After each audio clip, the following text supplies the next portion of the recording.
The first choice you make in a Pokemon game is the one that stays with you longest. Before you have a name for your rival, before you know the shape of the region, before the tall grass whispers its first secret, a professor places 3 Pokeballs in front of you and asks a quiet question. That question has been asked in 9 different ways across 9 different regions, and every time it carries the same weight.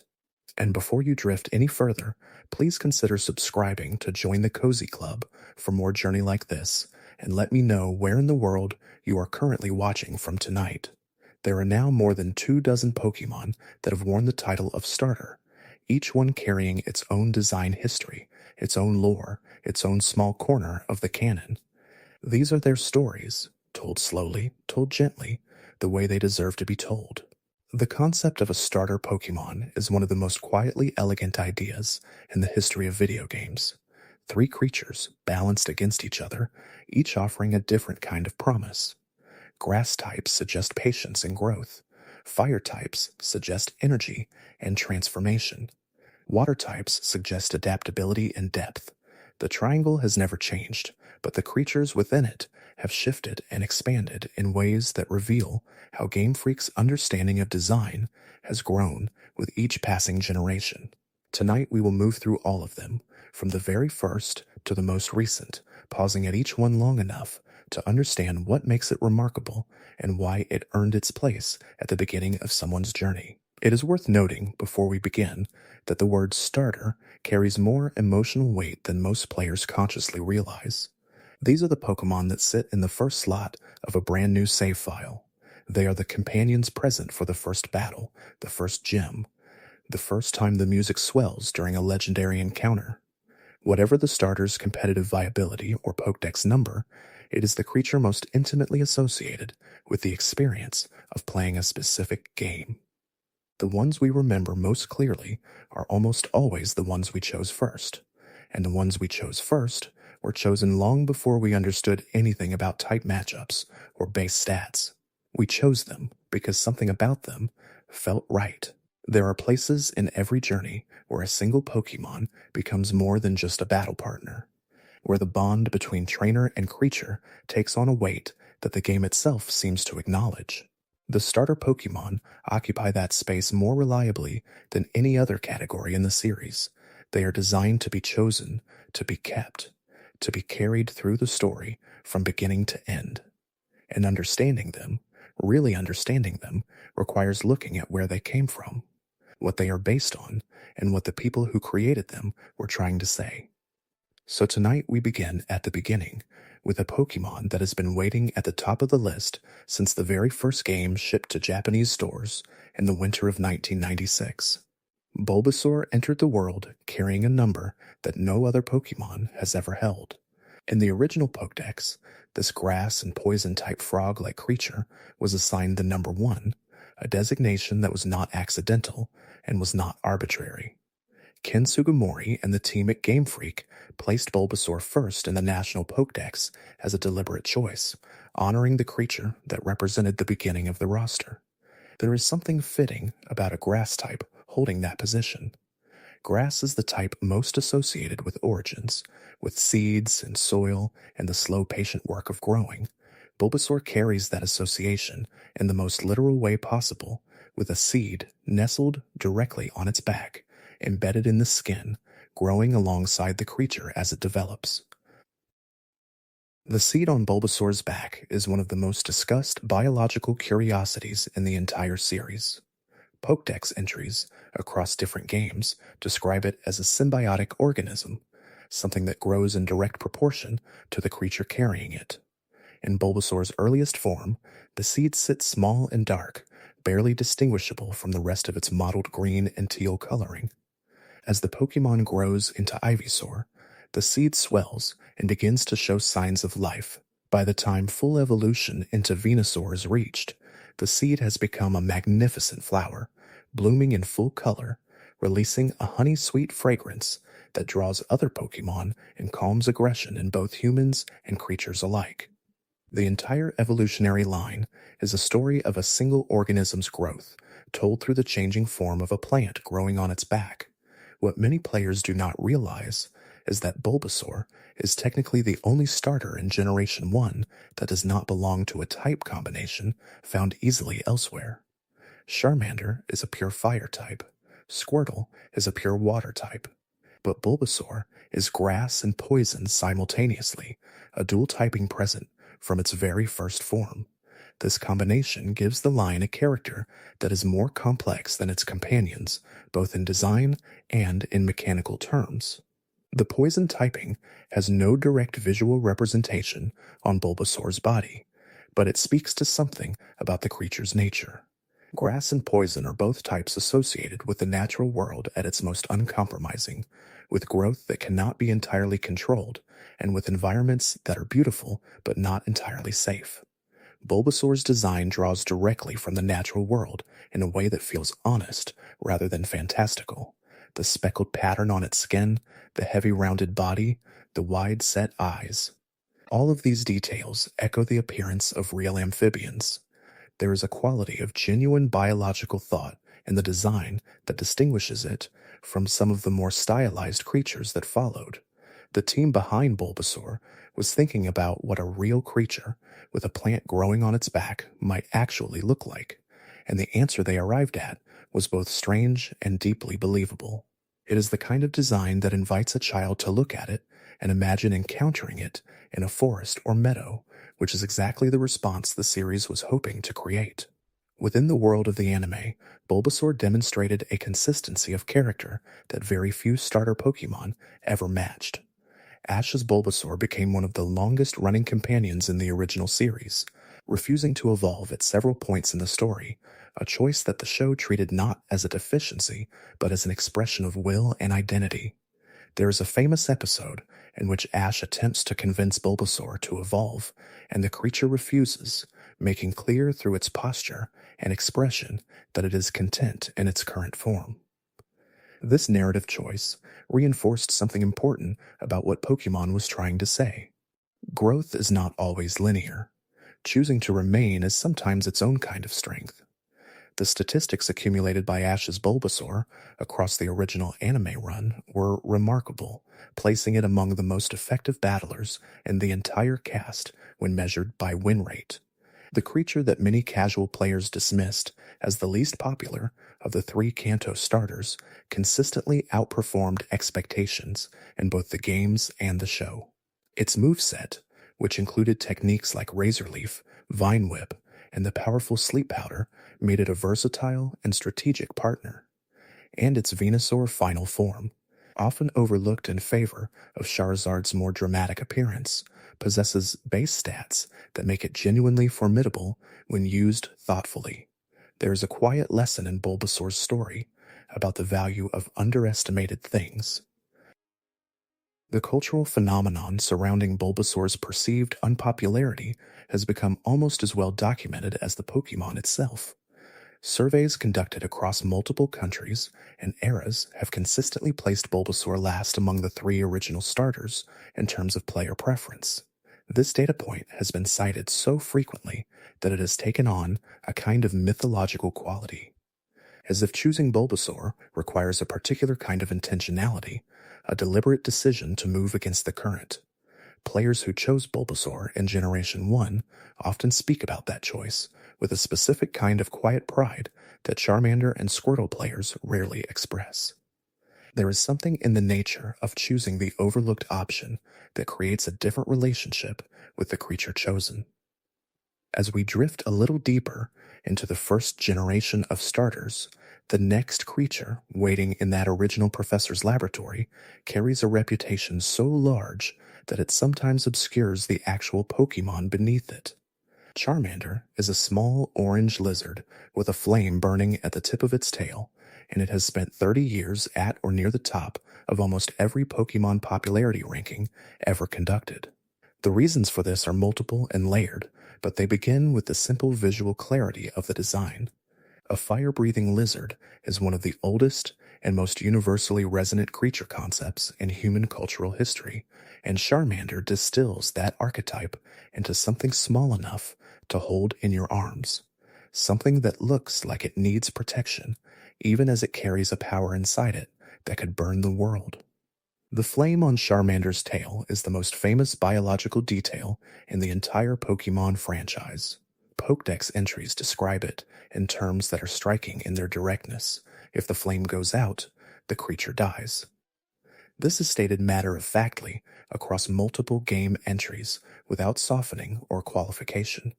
For a series aimed primarily at children, this piece of lore carries an unusual weight, introducing the concept of irreversible biological vulnerability into the design of one of the first creatures most players ever encounter. It is the kind of detail that lodges in a child's mind and stays there, shaping how they relate to the creature. Every rain cloud in the game world becomes a small threat. Every cold environment becomes a concern. The flame is not just a design element, it is a responsibility. Charmander's design was created by Atsuko Nishida for the original Red and Green games, and the artwork was subsequently rendered by Ken Sugimori for the official promotional materials. A small discrepancy emerged between these two versions that has since become one of the most frequently cited pieces of trivia in the entire franchise. Nishida's original sprite gave Charmander 3 fingers on each hand. Sugimori's official art gave it 4. When the transition to 3-dimensional models was made in later generations, the official art served as the reference, resulting in Charmander having a different finger count and different media. The anime and trading card art typically depict 6 fingers total across both hands, while certain in-game models arrived at different counts entirely. The creature most associated with simple iconic design turns out to carry a small numerical mystery in its very anatomy. The evolution of Charmander's line follows a trajectory that is unusual among the starters. Charmeleon, the middle stage, is notably more aggressive than its pre-evolution, with Pokédex entries describing a creature that scratches opponents with its sharp claws and sweeps them with its flaming tail when in battle. The sweet vulnerability of Charmander is largely absent in Charmeleon's characterization, replaced by something sharper and less approachable. And then Charizard arrives, a creature so dramatically different from the lizard that began the line that the game itself initially declined to classify it as a dragon type, despite its unmistakably draconic appearance. Charizard is officially classified as fire and flying in its base form, a choice that continues to generate discussion about the relationship between visual design and type designation. The story of Ash's Charizard in the original anime has been told and retold so many times that it has become part of the founding mythology of Pokemon storytelling. A Charmander abandoned by its trainer in the rain, found by Ash, raised with care, evolved into a creature that then refused to follow commands for an extended period of the show. The arc of that relationship, from helpless creature in the cold to stubborn partner to eventually loyal companion, gave the Charizard evolutionary line a narrative depth that no subsequent generation has quite matched. The flame on Charmander's tail became the flame that burned through an entire story arc, and the creature that emerged on the other side of that arc was one of the most beloved in the franchise's history. Squirtle carries its home on its back in a way that is more intimate than it might first appear. The shell that defines its silhouette is not merely a protective structure. It is a part of the creature's body, formed from the same material as its spine, connected in ways that make separation impossible. Pokédex entries across multiple generations describe Squirtle tucking into its shell when threatened, the rounded form allowing water to deflect off it with minimal resistance. The design captures something real about the biology of turtles while translating it into a form that feels compact and approachable, a small creature carrying the idea of a shelter wherever it goes. Squirtle's Japanese name, Zenigami, translates directly to money turtle, a reference to the pond turtles of Japan that were historically kept as symbols of good fortune and longevity. This cultural context adds a layer of meaning to the creature that players outside Japan might not immediately access, suggesting that Squirtle is not merely a water-type starter, but something carrying a longer lineage of symbolic significance. The association between turtles and long life is cross-cultural, appearing in traditions across Asia and elsewhere. And Squirtle's design seems to draw on this association in its rounded, stable, unhurried presence. There is a quality of patience in Squirtle that goes beyond its typing. The shiny form of Squirtle presents a color shift that has generated considerable discussion among fans with an eye for design detail. Where the standard form is a bright blue-green, the shiny variant displays a paler, more muted green reminiscent of the shell designs associated with Koopa Troopas from the Mario franchise. Whether this resemblance was intentional or coincidental has never been officially confirmed, but the visual similarity is difficult to dismiss entirely. Both franchises emerged from Nintendo's creative ecosystem, and the design languages developed within that ecosystem share certain qualities that sometimes surface in unexpected places. Squirtle's shiny form is one of those moments where the boundaries between different Nintendo worlds feel momentarily thin. In the first episode of the Pokemon anime, Squirtle was the original choice for Ash Ketchum's starter Pokemon. The story goes that Ash overslept on the morning he was meant to receive his first Pokemon, arriving at Professor Oak's laboratory after every other new trainer had already claimed their partner. Squirtle had already been taken by Gary Oak. Charmander was gone as well. The only Pokemon remaining was Pikachu, sitting in its Pokeball with what the episode strongly implied was a considerable amount of attitude. This narrative decision shaped the entire direction of the anime, establishing Pikachu as Ash's companion and leaving Squirtle to enter Ash's party later through a very different and more memorable means. Squirtle eventually joined Ash not as a gift, but as the leader of a delinquent gang of Squirtle that had been terrorizing a local town. Pikachu occupies a position in the starter conversation that is unique and somewhat contested. In the mainline game series, Pikachu served as a starter exclusively in Pokemon Yellow, the game that followed the original Red and Blue and was designed to more closely mirror the anime. In Yellow, Pikachu followed Ash out of his Pokeball rather than staying inside it, trailing behind the player character on the overworld map in a feature that would not be widely replicated until Pokemon Heart Gold and Soul Silver many years later. The relationship between the player and Pikachu in that game was built around a series of small interactions, expressions, and animations that communicated something about what the Pokemon was feeling, a feature unprecedented at the time. What made the yellow version of Pikachu particularly memorable was its refusal to evolve. If the player obtained a Thunderstone and attempted to use it on their starter Pikachu in that game, the creature would flat out decline. This was not a gameplay oversight. It was a design decision that directly reflected the anime's ongoing storyline, in which Ash's Pikachu similarly refused to become a Raichu, despite the option being available.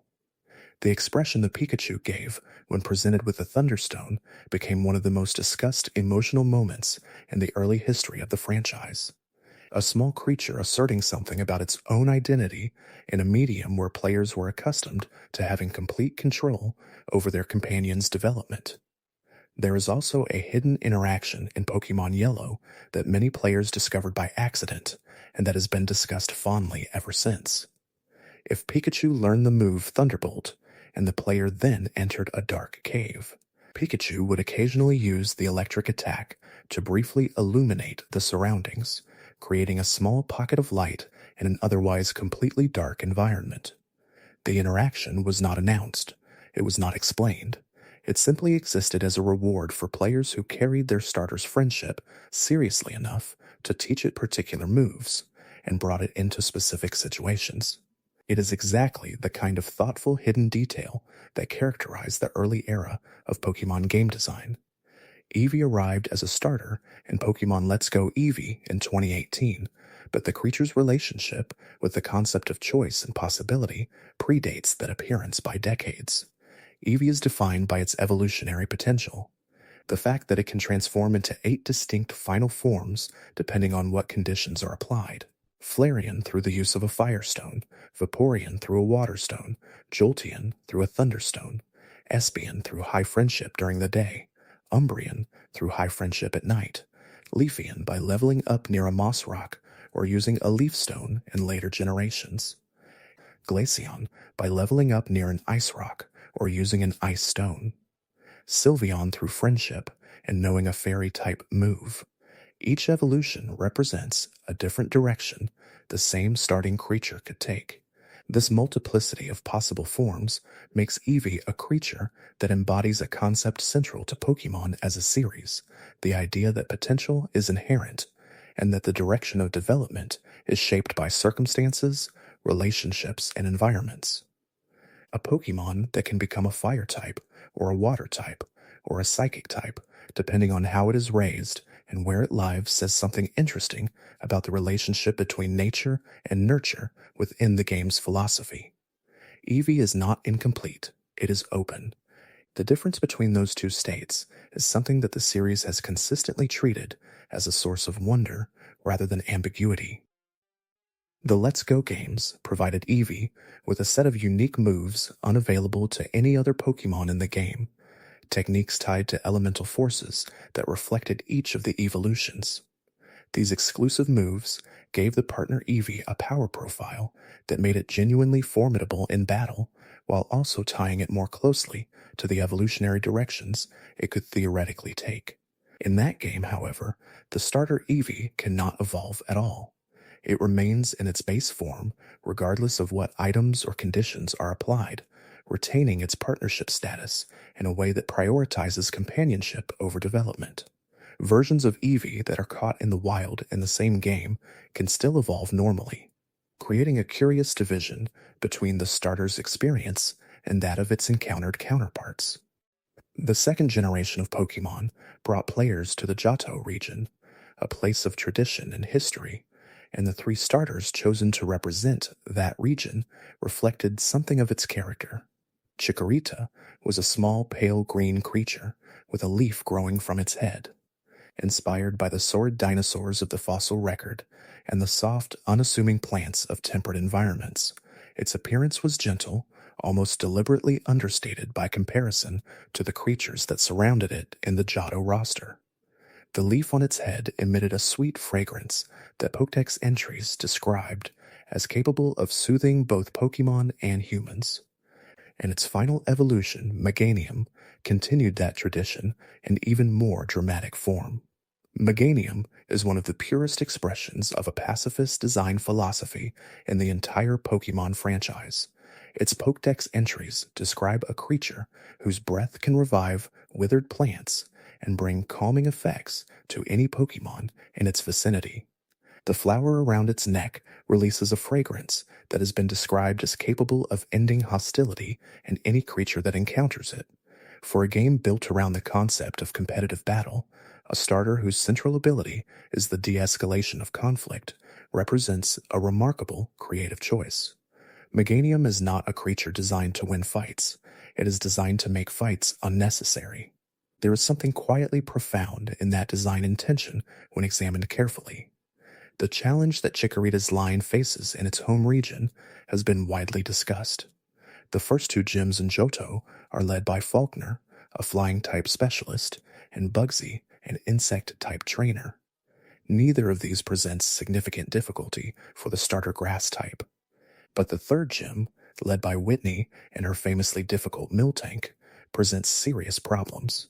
And the fourth, led by Morty and his ghost types, is immune to the normal moves that a young Bayleaf or Meganium is most likely to have in its repertoire. The type chart in Johto seems almost designed to make the grass starter's journey more demanding than those of its fire and water companions. And yet the players who persevered with the Chikorita line often speak of that difficulty as part of what made the experience meaningful. Cyndaquil occupies a specific and beloved place in the collective memory of the Generation 2 experience. This small creature, modeled loosely on the echidna and the shrew, presented itself initially as compact and non-threatening, with flames that erupted from its back only during moments of excitement or danger. In its resting state, Cyndaquil showed smooth, unlit back vents and large, often closed eyes that gave it an almost drowsy appearance. This duality between its calm presentation and its fiery capability became one of its most endearing qualities. The sense of a creature that carried enormous energy inside it without constantly displaying that energy outward. The fire that Cyndaquil produces emerges from the holes along its back rather than from its mouth, a distinction that sets it apart from most other fire-type starters in the series. This design choice grounds the creature in a more unusual biological model, suggesting an internal combustion system distributed across the spine rather than concentrated in a single organ. Pokédex entries note that the flames burn more intensely when the creature is angry or startled, meaning that its emotional state is literally visible in the brightness of the fire burning on its back. The ability to read the creature's feelings through the quality of its flames creates a kind of transparency that most Pokemon designs do not offer. You can see what Cyndaquil is feeling from across the room. Typhlosion, the final evolution of the Cyndaquil line, develops a ring of fire around its neck in addition to the back vents that defined its pre-evolutions. This collar of flame, combined with Typhlosion's powerful physical build, creates a creature that manages to feel both dangerous and dignified simultaneously. The Pokemon carries itself with a kind of contained authority, the flames visible but controlled, suggesting mastery over the force that defined its earlier stages. In Pokemon Legends Arceus, Typhlosion received a regional variant with ghost typing, giving its fire a paler, more haunting quality and connecting it to the spiritual themes of the Hisui region in ways that felt both surprising and natural. Totodile arrived in Generation 2 as the most immediately energetic of the Johto starters, a small blue crocodilian creature with an enormous mouth lined with serrated teeth and an expression that suggested boundless enthusiasm for absolutely everything. Where Chikorita was gentle and Cyndaquil was reserved, Totodile was exuberant, a creature that Pokédex entries described as prone to biting absolutely anything and everything in its immediate environment. Not out of aggression, but out of a kind of joyful excess of personality. The jaw strength of even a young Totodile was described as capable of crushing rock, a fact that sat in interesting contrast to the creature's cheerful demeanor. The Totodile line's evolution into Feraligatr completed a transformation from small and energetic to large and powerful, while maintaining something of the original creature's essential personality and the structure of its face. Feraligatr is a massive crocodilian with heavy armor like scales and powerful hind legs, but its expression retains a trace of the wide-mouthed enthusiasm that made Totodile memorable. The evolution felt like growth rather than replacement, the juvenile spirit of the starter still present within the mature and formidable form of the final stage. This quality of continuity between a starter's beginning personality and its final form is something that the best designed evolutionary lines consistently achieve. The third generation moved the action to the Hone region, a place defined by its vast ocean routes and tropical climate, and the three starters it offered reflected that environment in different ways. Trico was a small green gecko with a pattern of tiny ridges along its body and a remarkably calm, almost detached expression for a creature so small. The character established in its Pokédex entries described a creature that never showed fear, that maintained composure in the face of threats much larger than itself, and that judged the strength of its opponents by the grip strength of their hands. This specific behavioral detail, judging character through a handshake, gave Trico an anthropomorphic quality that felt both unusual and deeply appealing. Sceptile, the final evolution of the Trico line, became one of the most visually distinctive starters in the franchise's history up to that point. The large leaf-like appendages growing from its arms, capable of being used as blades in battle, combined with its slender, upright posture and intense expression to create a creature that felt genuinely dangerous in a way different from the large, powerful danger of something like Feraligatr. Sceptile's danger was precise and controlled, the danger of something fast and sharp rather than something overwhelming. Its Mega Evolution, introduced in Pokemon Omega Ruby and Alpha Sapphire, added the Dragon typing to its profile, a combination with the Grass type that remains one of the most unusual in the series. Torchic entered the world as perhaps the most unassuming fire-type starter in the franchise's history at that point. A small round orange chick, covered in down feathers, Torchic looked like something that would be comfortable on a farm rather than in a battle. But Pokédex entries introduced an interesting biological detail almost immediately. The creature stored a flame sac in its body, and the temperature of that internal fire reached roughly 1,400 degrees Fahrenheit. For something that looked like it should be sitting in a nest, the internal temperature of Torchic represented an enormous amount of contained energy, a kind of volcanic warmth, living inside a form that looked entirely domestic. The evolution from Torchic to Combusken to Blaziken transformed one of the most unassuming starters into one of the most competitively significant Pokemon of its generation. Blaziken's combination of fire and fighting typing, its powerful physical moveset, and an ability in later games called Speed Boost, which increases its speed every turn it remains in battle, created a creature so powerful that it became the first starter Pokemon ever to be banned from standard competitive play. The gentle farmyard chick at the beginning of the line became, through the process of two evolutions, a creature that the competitive community could not find a balanced way to accommodate. Few evolutionary journeys in the franchise demonstrate so dramatically the gap between a starter's first appearance and its final potential. Mudkip was the subject of one of the earliest widespread internet phenomena connected to the Pokemon franchise, a phrase derived from misreading or mishearing the character's name spread across early internet forums and image boards, attaching itself to Mudkip's wide, blinking expression and becoming one of the first genuinely viral Pokemon moments in the online space. But beneath the meme history lies a genuinely thoughtful design. Mudkip was based on the Mudpuppy and Mudskipper, real-world amphibians that exist in the spaces between aquatic and terrestrial environments. The fin growing from the top of Mudkip's head was described in Pokédex entries as a sensory organ capable of detecting subtle movements in the surrounding water, functioning as a kind of biological radar. Swampert, the final evolution of the Mudkip line, achieved something that relatively few starter final forms accomplish. It combined a formidable physical presence with a type combination, water and ground, that gave it only a single weakness in the type chart. Grass-type moves are the only category that deal super effective damage to Swampert, while a remarkable number of types that might threaten other Pokemon fail to affect it at all. This near immunity to electric attacks, which would typically devastate water types, made Swampert an unusually durable competitor. Its Mega Evolution in Generation 6 further enhanced these qualities, adding tremendous physical power to what was already a sturdy defensive and offensive package. The fourth generation took players to the Sinnoh region, an area modeled on the northern island of Hokkaido in Japan. A cold and mountainous landscape with a mythology rooted in creation and cosmic forces. The starters chosen for Sinnoh reflected the gravity of the region's themes, while also offering distinct personalities.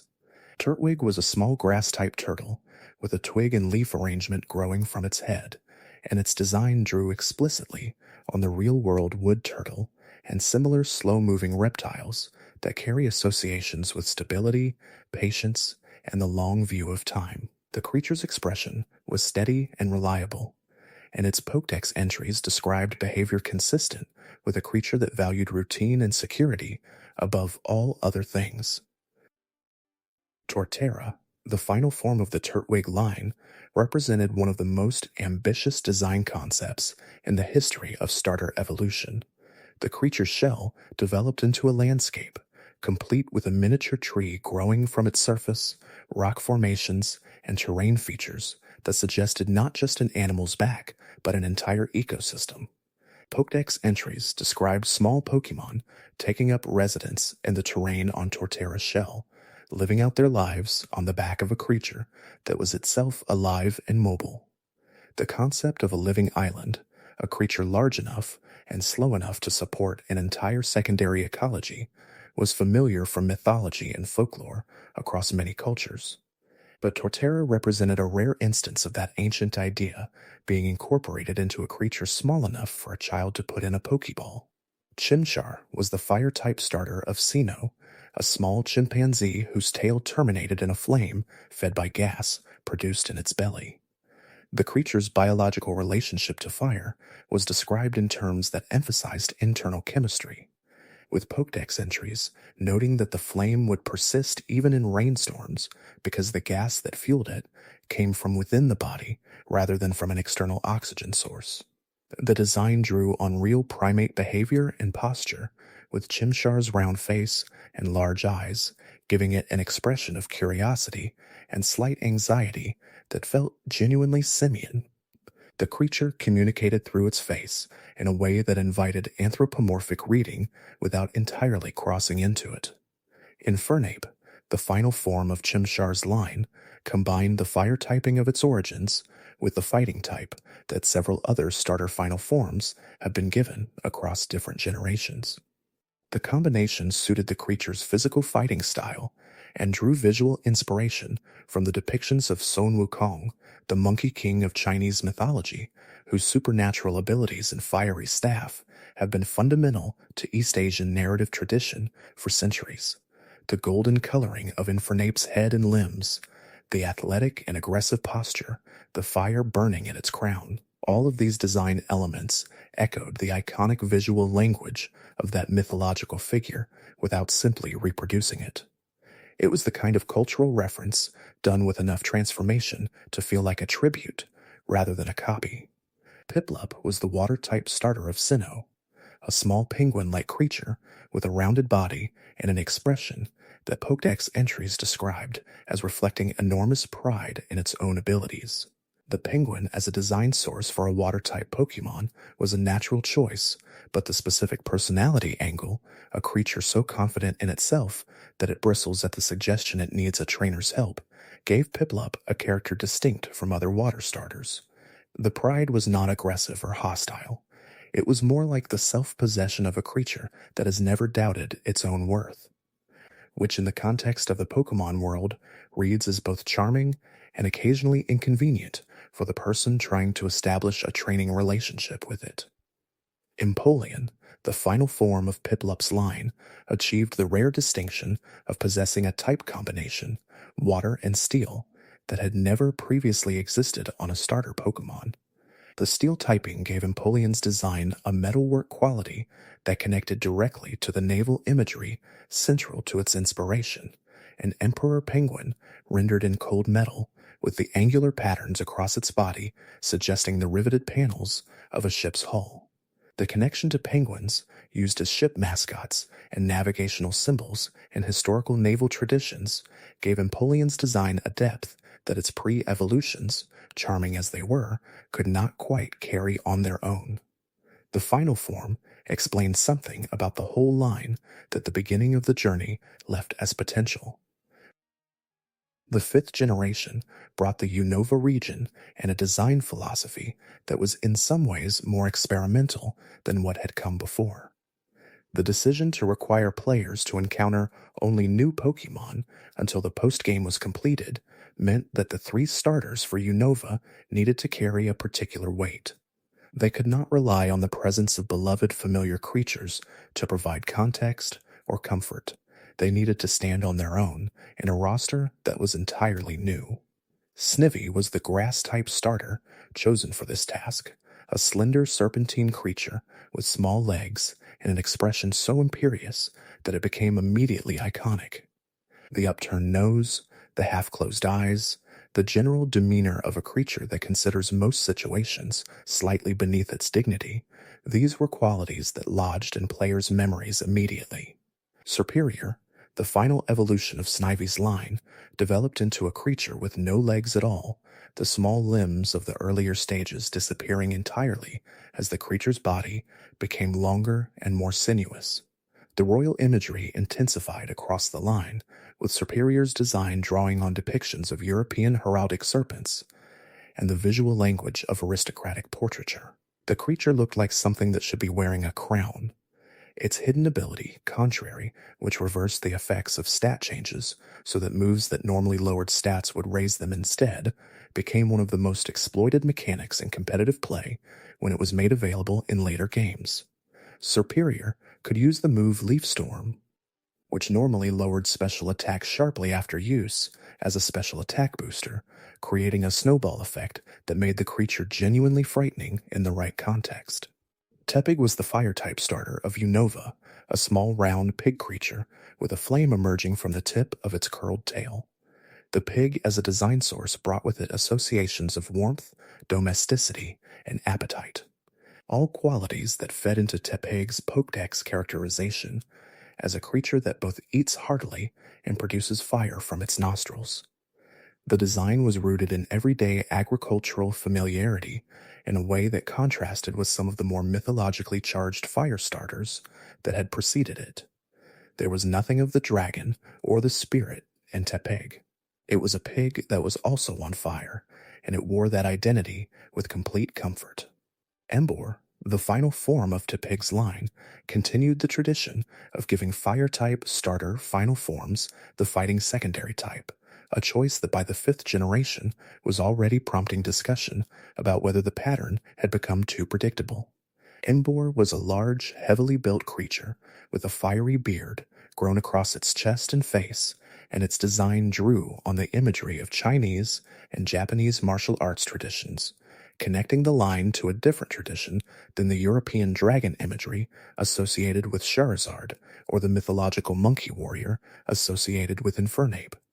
The creature was genuinely imposing in its bulk and its expression, though its reception was complicated by the sense that the fire and fighting combination had been explored thoroughly enough already. Oshawott carried the water-type starter role for Unova, with a design that was initially divisive and subsequently embraced with considerable warmth. The small sea otter creature, with its detachable scalchop, a shell worn on its belly that could be removed and used as a blade in battle, presented a specific biological quirk that made the line memorable in a way that purely aesthetic design choices might not have achieved. The scalchop was described in Pokédex entries as growing back if lost, a regenerative quality that placed it somewhere between a conventional weapon and a living appendage. The creature that carried this unusual biological feature had a round, wide-eyed appearance that suggested gentle curiosity, making the battle implications of the scalchop feel all the more surprising. Samurott, the final evolution of Oshawott's line, transformed the small otter into a large sea lion-like creature with armor-like structures growing from its legs that could be drawn and used as swords. The Japanese samurai imagery woven through the design was explicit and confident, connecting Samurott to the warrior traditions of feudal Japan in a way that suited the historical and traditional character of many Pokémon designs, while also giving the water-type line a battle identity more aggressive than water starters sometimes possessed. In Pokémon Legends Arceus, Samurott received a Hisuian variant that added the dark typing and shifted the visual language of the design in subtle ways, giving it a more worn and weathered appearance consistent with the ancient setting. The 6th generation brought players to the Kalos region, a setting inspired by France, and the 3 starters it offered were designed with a particular attention to both visual elegance and conceptual depth. Chespin was the grass-type starter, a small creature that appeared superficially similar to a chipmunk or squirrel, with a nut-like shell covering its head and back. The hard outer casing of Chespin's body was described in Pokédex entries as being tough enough to withstand glancing blows from attacks, giving the creature a natural armor that was both appropriate for a grass-type starter and visually distinctive. The playful, slightly mischievous expression on Chespin's face communicated a personality distinct from the dignified reserve of Snivy or the excitable energy of Totodile. Chesnaught, the final form of Chespin's line, developed the armor concept to its logical extreme, becoming a large creature with a thorn shell covering most of its body and the secondary fighting typing that several grass starter final forms in this era received. The defensive design philosophy made Chesnaught one of the bulkiest and most physically resilient of all starter final forms, capable of taking enormous punishment before being defeated. Its signature move, Spiky Shield, was a defensive technique that not only blocked incoming attacks, but also damaged opponents who made physical contact with it during the block. The move combined the offensive and defensive aspects of the design into a single mechanic, expressing the creature's character through the way it functioned in battle. Fennekin was the fire-type starter of Kalos, a small fox creature whose ears were significantly oversized relative to its body, lined inside with warm, fine tufts of fur through which superheated air was released. The fox design source brought with it a range of cultural associations, particularly within East Asian tradition, where the fox spirit, the kitsune, is a figure of intelligence, magic, and sometimes mischief. Fennekin's design seemed to draw on the elegant and refined qualities associated with that tradition, presenting a creature that looked like it was accustomed to being admired. The large eyes and carefully maintained appearance gave Fennekin a quality different from most fire starters, who tended towards strength and energy as their primary visual emphasis. Delphox, the final evolution of Fennekin's line, leaned directly into the witchcraft and magical associations of the fox spirit tradition, becoming a bipedal creature that stood wrapped in a robe like growth of red fur and carried a branch as a wand. The fire and psychic dual typing matched the visual language of a magical practitioner perfectly, with Pokédex entries describing the creature gazing into the flames it produced to see visions of the future. This fortune-telling quality gave Delphox a mystical character that went beyond most starter final forms in terms of conceptual richness, connecting the line not just to fire or to foxes, but to the entire tradition of magical wisdom woven through human storytelling across different cultures. Froakie arrived as the water-type starter of Kalos and achieved, through its final evolution, Greninja, what is almost certainly the greatest competitive and cultural impact of any starter Pokémon ever introduced. Greninja, the Frog Ninja final form, combines speed, coverage, and an unusual ability called Protean or Battle Bond to become one of the most discussed and beloved Pokémon in the series' history. In multiple international polls, including officially sanctioned votes, Greninja placed first or among the top finishers despite competing against the full roster of all Pokémon across all generations.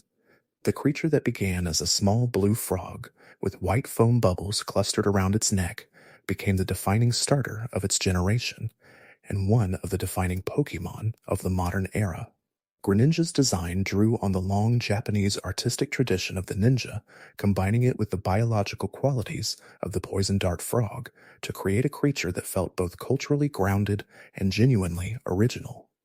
The long tongue wrapped around its neck like a scarf was a visual detail that translated the frog's biological reality into something iconic and immediately recognizable. In the anime, Ash's Greninja developed a unique bond phenomenon that caused the creature to take on aspects of its trainer's appearance during battle, a mechanic specific to the anime's continuity that was subsequently incorporated into the games as a special form available through distribution events. The bond between trainer and Greninja became a narrative and mechanical reality simultaneously. The 7th generation took the series to the Alola region, a tropical archipelago inspired by Hawaii, and the 3 starters it chose reflected the natural richness and cultural specificity of that setting. Rowlet was the grass and flying type starter, one of the first starter Pokemon in the history of the series to arrive with a dual type in its very first form. The small owl creature, with its round body, large tufted head, and bow tie arrangement of leaves on its chest, immediately captured enormous affection from players who encountered it in pre-release materials. Owls carry strong associations with wisdom, with the night, and with the threshold between the visible world and the unseen one, and Rowlet's design wore those associations gently without pushing them into the foreground. Decidueye, the final evolution of Rowlet's line, underwent one of the more dramatic transformations in starter evolutionary history, changing the line's typing from grass and flying to grass and ghost. The owl became a hooded archer, drawing spectral arrows from the quiver formed by its wings, existing somewhere between the living and the dead in a way that the ghost typing formalized. The design drew on the imagery of Hawaiian and Polynesian mythology alongside the universal figure of the forest archer, creating something that felt regionally specific and mythologically resonant simultaneously. Decidue's signature move, Spirit Shackle, fired a shadow arrow that trapped opponents in place, preventing them from switching out. It was one of the most thematically coherent signature moves ever given to a starter, expressing the creature's entire character in the mechanics of a single attack. Litten was the fire-type starter of Alola, a small black cat with red stripes and an expression that communicated absolute and unwavering self-possession. The Pokédex entries for Litten described a creature that groomed itself carefully, eating the shed fur it collected and using it as fuel for its fire-based attacks. This detail, simultaneously gross and deeply practical, gave Litten a quality of self-sufficiency unusual in starter Pokémon, most of which are presented as reliant on and appreciative of their trainer's care. Litten was not presented this way. It was a creature that had worked out how to maintain itself perfectly well on its own, and it accepted the partnership of a trainer on its own terms. Incineroar, the final evolution of Litten's line, completed a transformation that surprised many players who had expected the Black Cat theme to resolve into something sleek and feline. Instead, the line ended with a large bipedal creature with a secondary fighting typing and a design rooted explicitly in professional wrestling. The flaming ring around its waist, the aggressive posture, the exaggerated expression all pointed toward the heel wrestler character from the theatrical tradition of sports entertainment. Pokédex entries described a creature that played to the crowd during battle that deliberately sought to draw reactions from its audience, and that was known to lose battles intentionally if it judged an opponent too weak to be interesting. The character of Incineroar was as much about performance as competition. Poplio was the water-type starter of Alola, a small sea lion creature with a ruffled collar and the ability to produce large, elastic water balloons from its nose. The balloon-blowing behavior was described in Pokédex entries as something Poplio practiced constantly, inflating its nose bubbles to enormous sizes and then using them in battle to envelop opponents or amplify sound waves. The design drew on the sea lion performer tradition, and the final evolution Primarina developed that performative quality into something genuinely grand. Primarina, the water and fairy type final form, became a large, elegant creature with a flowing form that moved through water in the manner of a prima donna at the height of a performance.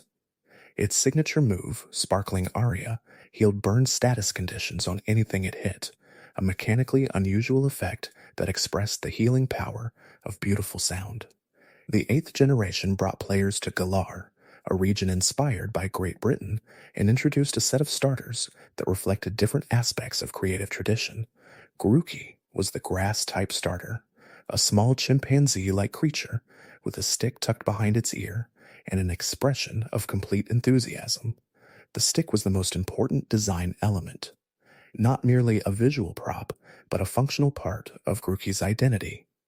Pokédex entries described Grookey using the stick to beat rhythms on surfaces, with the sound waves created by the drumming restoring vitality to wilted plants and grass-type Pokémon. The musical healing quality built into the creature's fundamental behavior gave the line a character that differentiated it clearly from previous grass-type simian designs. Rillaboom, the final evolution of Grookey's line, developed the musical theme to its absolute limit. The final form constructed for itself an enormous tree stump drum set, carrying it through the world as both instrument and weapon. Its signature move, drum beating, lowered opponents' speed as it struck, expressing the overwhelming rhythm of a creature for whom drumming was not merely entertainment, but an entire way of existing. When Rillaboom underwent the Gigantamax transformation available in the Geller games, the drum set became a forest, with the music of the creature's beating expanding to fill an entire landscape. The concept of a creature so committed to music that it could transform the environment through rhythm was one of the most imaginatively generous design ideas in the franchise's recent history. Scorbunny was the fire-type starter of Galar, a rabbit with powerful legs, a fire sac in its chest, and a competitive, athletic personality that Pokédex entries expressed through the creature's constant running, jumping, and practicing. The football connection embedded in the design was clear, but never stated directly, with Scorbunny's kicking-based moveset and the pyro ball attacks developed through its evolution line, creating a through line of athletic, sport-inspired fire. Cinderace, the final form, wore a distinctive design that referenced the visual language of professional football kit while retaining the speed and aggression of a creature that had been training its entire life for exactly the battles it was about to face. The Libero ability possessed by Cinderace created one of the more interesting mechanical identities of any recent starter.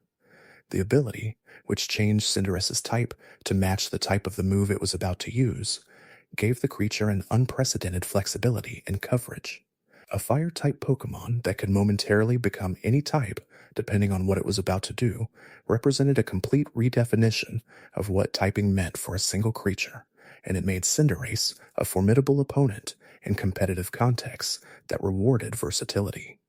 The Pyro Ball signature move, a blazing sphere of concentrated fire kicked with enough force to melt stone, was a visual and mechanical expression of the entire line's identity in a single attack.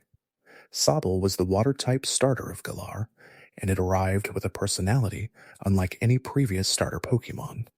The small chameleon-like creature, with its large liquid eyes and translucent body that could blend into water almost perfectly, was presented from the very beginning as anxious, easily frightened, and prone to tears. Pokédex entries described Sobble's tears as containing a chemical compound approximately 100 times more potent than the strongest onion, capable of reducing anyone near them to uncontrollable crying. The creature cried as a defense mechanism, exploiting its own distress to create distress in others. It was a deeply unusual characterization for a creature meant to accompany a player through an entire game, and it generated enormous affection precisely because of that vulnerability. Inteleon, Sobble's final evolution, completed one of the more dramatic personality transformations in starter history. The weeping child became a super spy, a tall, slender chameleon with a water-based hidden sniper rifle built into its extended finger, the ability to see with heat detecting vision, and a cloak of transparency that allowed it to disappear almost completely. The transition from anxious child to composed intelligence operative was narratively satisfying in a way that reflected something true about growing up. The way that the insecurities of youth can sometimes transform into particular kinds of competence in adulthood. Inteleon's signature move, Snipe Shot, ignored the effects of moves and abilities that redirected attacks, emphasizing the precision and certainty that defined the creature's fully realized self. The 9th generation brought the Paldea region, a setting inspired by the Iberian Peninsula, and the 3 starters it introduced continued the tradition of offering clearly distinct personalities alongside distinct typings. Sprigatito was the grass-type starter, a small cat creature with herb-scented fur that released a fragrance capable of clouding the minds of nearby Pokémon and reducing their ability to focus. The cat design returned to the same source territory that Litten had occupied in Generation 7, but the personality established for Sprigatito was entirely different. Where Litten was composed and self-sufficient, Sprigatito was described as desperately attention-seeking, requiring constant engagement and becoming distressed when the gaze of those around it wandered elsewhere. Meowscarada, the final evolution of Sprigatito's line, became a stage magician, a grass and dark type performer who used flower-based throwing knives and an ability to generate convincing floral illusions to disorient opponents. The theatrical character was expressed through every element of the design, from the flowing cape to the mask to the dramatic posture, and the signature move flower trick, which always landed as a critical hit, expressed through game mechanics the idea of a performer who had rehearsed every move until it could not fail. The grass type that began as a small cat demanding attention became a creature whose entire existence was the command of an audience's focus. Fokoko was the fire-type starter of Paldea, a small red crocodilian creature with the markings of a chili pepper on its body and an expression of complete, guileless happiness. The food imagery in Fokoko's design was direct and cheerful, and Pokédex entries established that the creature absorbed heat through the outside of its body and converted it into fire energy stored internally. The connection between Fuecoco's design and the ghost pepper, the hottest variety of chili used in cuisine, became the key that unlocked the final evolution's type combination. Skeledirge, the final form, possessed the fire and ghost dual typing, with the ghost element derived from the cultural association of ghost peppers and the supernatural. It was a design concept so simple and elegant that it felt immediately inevitable in retrospect. Skeledirge carried a small firebird on its snout, a companion creature that had grown from an egg embedded in the skull region of the Pokémon. The bird was not a separate creature in the mechanical sense, but a part of Skeledirge itself, a parasite or symbiont, depending on how one chose to interpret the relationship. In battle, the bird and the larger creature functioned together, with Skeledirge's singing voice being amplified and guided by the bird to devastating effect. The signature move Torch Song was one of the most mechanically powerful moves given to any starter. An 80 power fire attack with perfect accuracy that raised the user's special attack stat every time it was used. The combination of the move's inherent power and the stat escalation it provided created a feedback loop of increasing devastation. Quaxley was the water-type starter of Paldea, a small duck creature that arrived in a new region from somewhere else entirely, having swum from an unspecified location that Pokédex entries acknowledged without elaborating upon. The duck's defining characteristic was an obsessive attention to cleanliness, a need to keep its head crest perfectly maintained, and an irritation when anything disrupted the grooming routine it had established. This detail, paired with the creature's noted self-consciousness, gave Quaxley a specific type of personality that players found relatable in the way that slightly excessive habits and minor anxieties often are. Quaquaval, the final evolution of Quaxley's line, became a dancer, a water and fighting type creature whose entire combat style was built around powerful kicks, delivered with the elegance and timing of a trained performer. The dancing theme drew on the flamenco traditions of the Iberian culture that inspired the Paldea region, and the final form's design expressed that influence through the flowing plumage, the dramatic posture, and the sheer force of movement that the creature projected. Its signature move, Aqua Step, raised the user's speed stat each time it successfully hit an opponent, creating a creature that grew faster and more dangerous the longer a battle continued, with the dance accelerating rather than exhausting as the performance extended. Beyond the 9 main generations of mainline games, the starter concept has been explored in several important spin-off titles that expanded what a starter Pokémon could be. In Pokémon Colosseum, the Johto starters Espeon and Umbreon served as the player's initial partners, beginning the game already evolved and already bonded with the protagonist in ways that the main series games rarely explored. These were not creatures given to a young trainer by a professor at the beginning of an adventure. They were companions with history, with established personalities, with relationships that predated the game's events. The model of inherited partnership rather than gifted beginning gave those games a different emotional register from the start. In Pokémon Mystery Dungeon, the player character is themselves a Pokémon, and the starter selection process became a personality assessment, with a quiz determining which Pokémon the player would become and which would serve as their initial partner. This inversion of the standard relationship, the player inhabiting the Pokémon rather than training it, transformed what the starter meant in fundamental ways. The creature was no longer a companion chosen from the outside, but an identity assumed from the inside. Many players who grew up with the Mystery Dungeon games report that the starters they became in those experiences feel more personally significant than any starter they chose in the mainline games. The intimacy of inhabiting a Pokemon, rather than owning one, created a different kind of bond. In Pokemon XD Gale of Darkness, Eevee served as the starter, a choice that brought the entire weight of Eevee's evolutionary potential into the narrative. The player received a creature that could become almost anything depending on how they chose to develop it, and the game's themes of darkness and transformation resonated with that potential in interesting ways. The Eevee of XD was not the same cheerful, friendly creature described in mainstream entries. It carried a specific history and a specific location in the story being told. The starter concept, when translated into a different genre context, changed shape while retaining something essential about what it meant to begin a journey with a particular creature. There is also the matter of regional variants and new forms introduced to starter Pokemon in later games.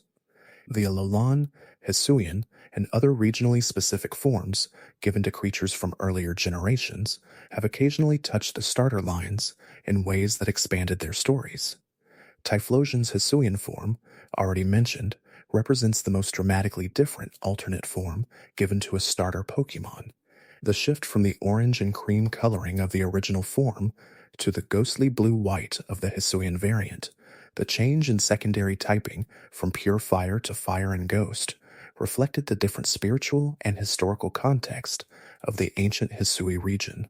The same starter could mean something entirely different in a different place and a different time. The competitive histories of starter Pokemon vary enormously, and that variation reveals something important about how Game Freak has approached the challenge of making each generation's starters both viable and distinct. Some starters, like Blaziken and Greninja, have shaped the competitive landscape of their eras in profound ways, forcing adaptations and strategic responses from the broader player community.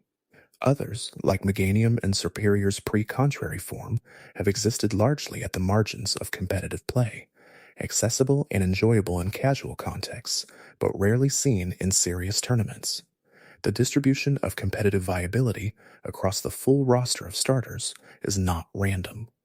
It reflects changing approaches to stat allocation, ability design, and move pool construction that evolved alongside the series. The question of which starter is objectively best is, of course, unanswerable in any meaningful sense. The concept of best depends entirely on the context being evaluated, and the context in which starter Pokemon operate span from casual single-player runs to the highest levels of organized competitive play.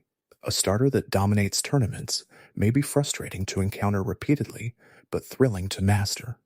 A starter that struggles competitively may offer a uniquely memorable story experience precisely because the challenge it presents forces creative thinking. The diversity of meaningful answers to the question of which starter is best is part of what makes the franchise so enduring. There is no single right choice, and the fact that every choice leads somewhere interesting is by design. The names given to starter Pokemon across different languages reveal a great deal about what the creators most wanted players to feel when they encountered these creatures. English names like Bulbasaur and Squirtle blend biological reference with a kind of playful sound quality that makes them easy to say and pleasant to repeat. Japanese names like Fushigedane, Hidekage, and Zenigame reach into different cultural reservoirs, connecting the creatures to Japanese sonic and cultural traditions in ways that English localization sometimes captures and sometimes transforms. The multi-layer punning that characterizes many Japanese Pokemon names, the way a single name might simultaneously reference a biological fact, a cultural object, and a phonetic joke, is particularly visible in the starter names and rewards attention from anyone interested in how language shapes meaning. The artwork associated with starter Pokemon across the franchise's history constitutes its own visual story. The original Ken Sugimori watercolor illustrations, that accompanied the Generation 1 games had a quality of biological illustration about them, clean and careful and precise in a way that suggested scientific study. As the series progressed and the visual style evolved, starter artwork incorporated more dynamic posing, more expressive characterization, and greater attention to the personality qualities described in Pokédex entries. The progression from the studied, somewhat static quality of early starter art to the kinetic, personality-forward illustration style of recent generations maps directly onto the series' growing emphasis on character and story alongside strategy and collection. Every generation's starter reveal has been a cultural event within the Pokemon community, with the unveiling of a new set of 3 creatures generating discussion that often dwarfs the announcement of other new Pokemon. The starter trio is the first contact most players have with a new region, the 3 creatures that define initial impressions of a generation's design philosophy and tonal direction. When Chespin, Fennekin, and Froakie were first shown before Generation 6, the immediate community response revealed not just aesthetic preferences, but assumptions about where the series was heading. What kinds of stories the new region would tell, what kinds of partnerships would be possible. The starters are not just 3 Pokemon, they are an overture. There is something worth examining in the patterns that emerge when all of the starters across all 9 generations are considered together. Fire-type starters have received the fighting secondary type with remarkable frequency, a pattern that was first established with Blaziken and subsequently repeated with Infernape, Emboar, and Incineroar. This pattern has prompted discussion about whether the fire and fighting combination has become too expected, whether future fire starters will need to find different secondary types to feel fresh. Grass-type starters have shown more variation in their secondary typings, with Ghost and Dark appearing alongside fighting and the absence of a secondary type altogether. Water-type starters have tended toward the most varied final forms, with combinations including Water Alone, Water and Ice, Water and Ground, Water and Steel, Water and Fairy, and Water and Fighting all appearing across the generations. The relationship between starter Pokemon and the legendary creatures at the center of each generation's story has been explored explicitly in some games and left as subtext in others. In Pokemon Sun and Moon, the connection between Rowlet's final evolution Decidueye and Tapu Lele's guardian tradition was not stated, but felt. In Pokemon Sword and Shield, the starter Pokemon were connected thematically to the 3 ancient heroes mentioned in Galar's mythology.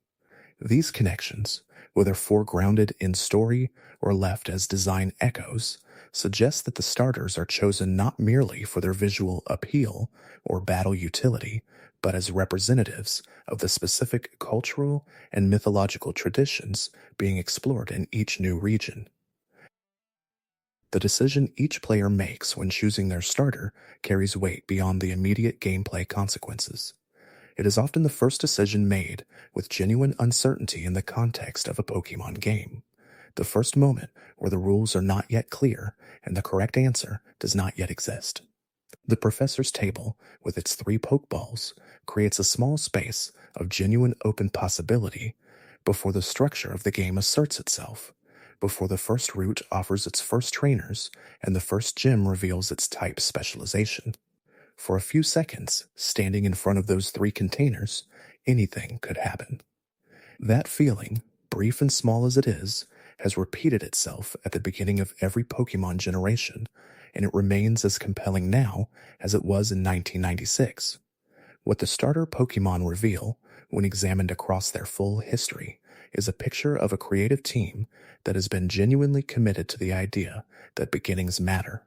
The creatures chosen to stand at the threshold of a new player's first experience of any given region are chosen with care, refined through the same iterative process that shapes every other aspect of Pokemon design, and invested with personality, cultural meaning, and design history that players may spend years discovering.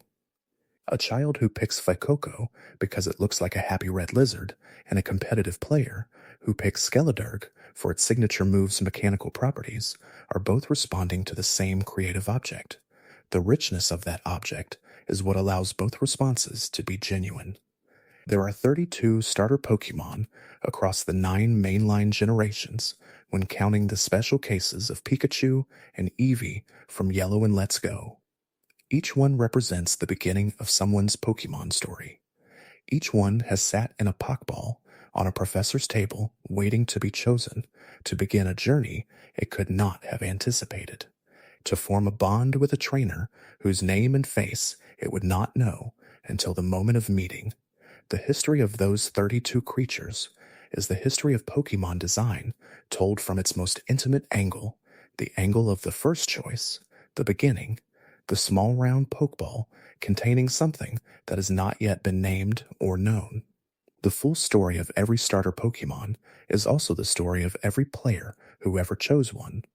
The child who picked Charmander in 1998 and carried it through the Elite Four for the first time. The player who chose Rowlet because owls meant something to them personally. The trainer who picked Sobble for no reason except that something in its large worried eyes felt familiar. The creature and the player meet at a single table in a professor's laboratory and then go forward together, and what emerges from that meeting is unique every time. No two journeys with the same starter are identical.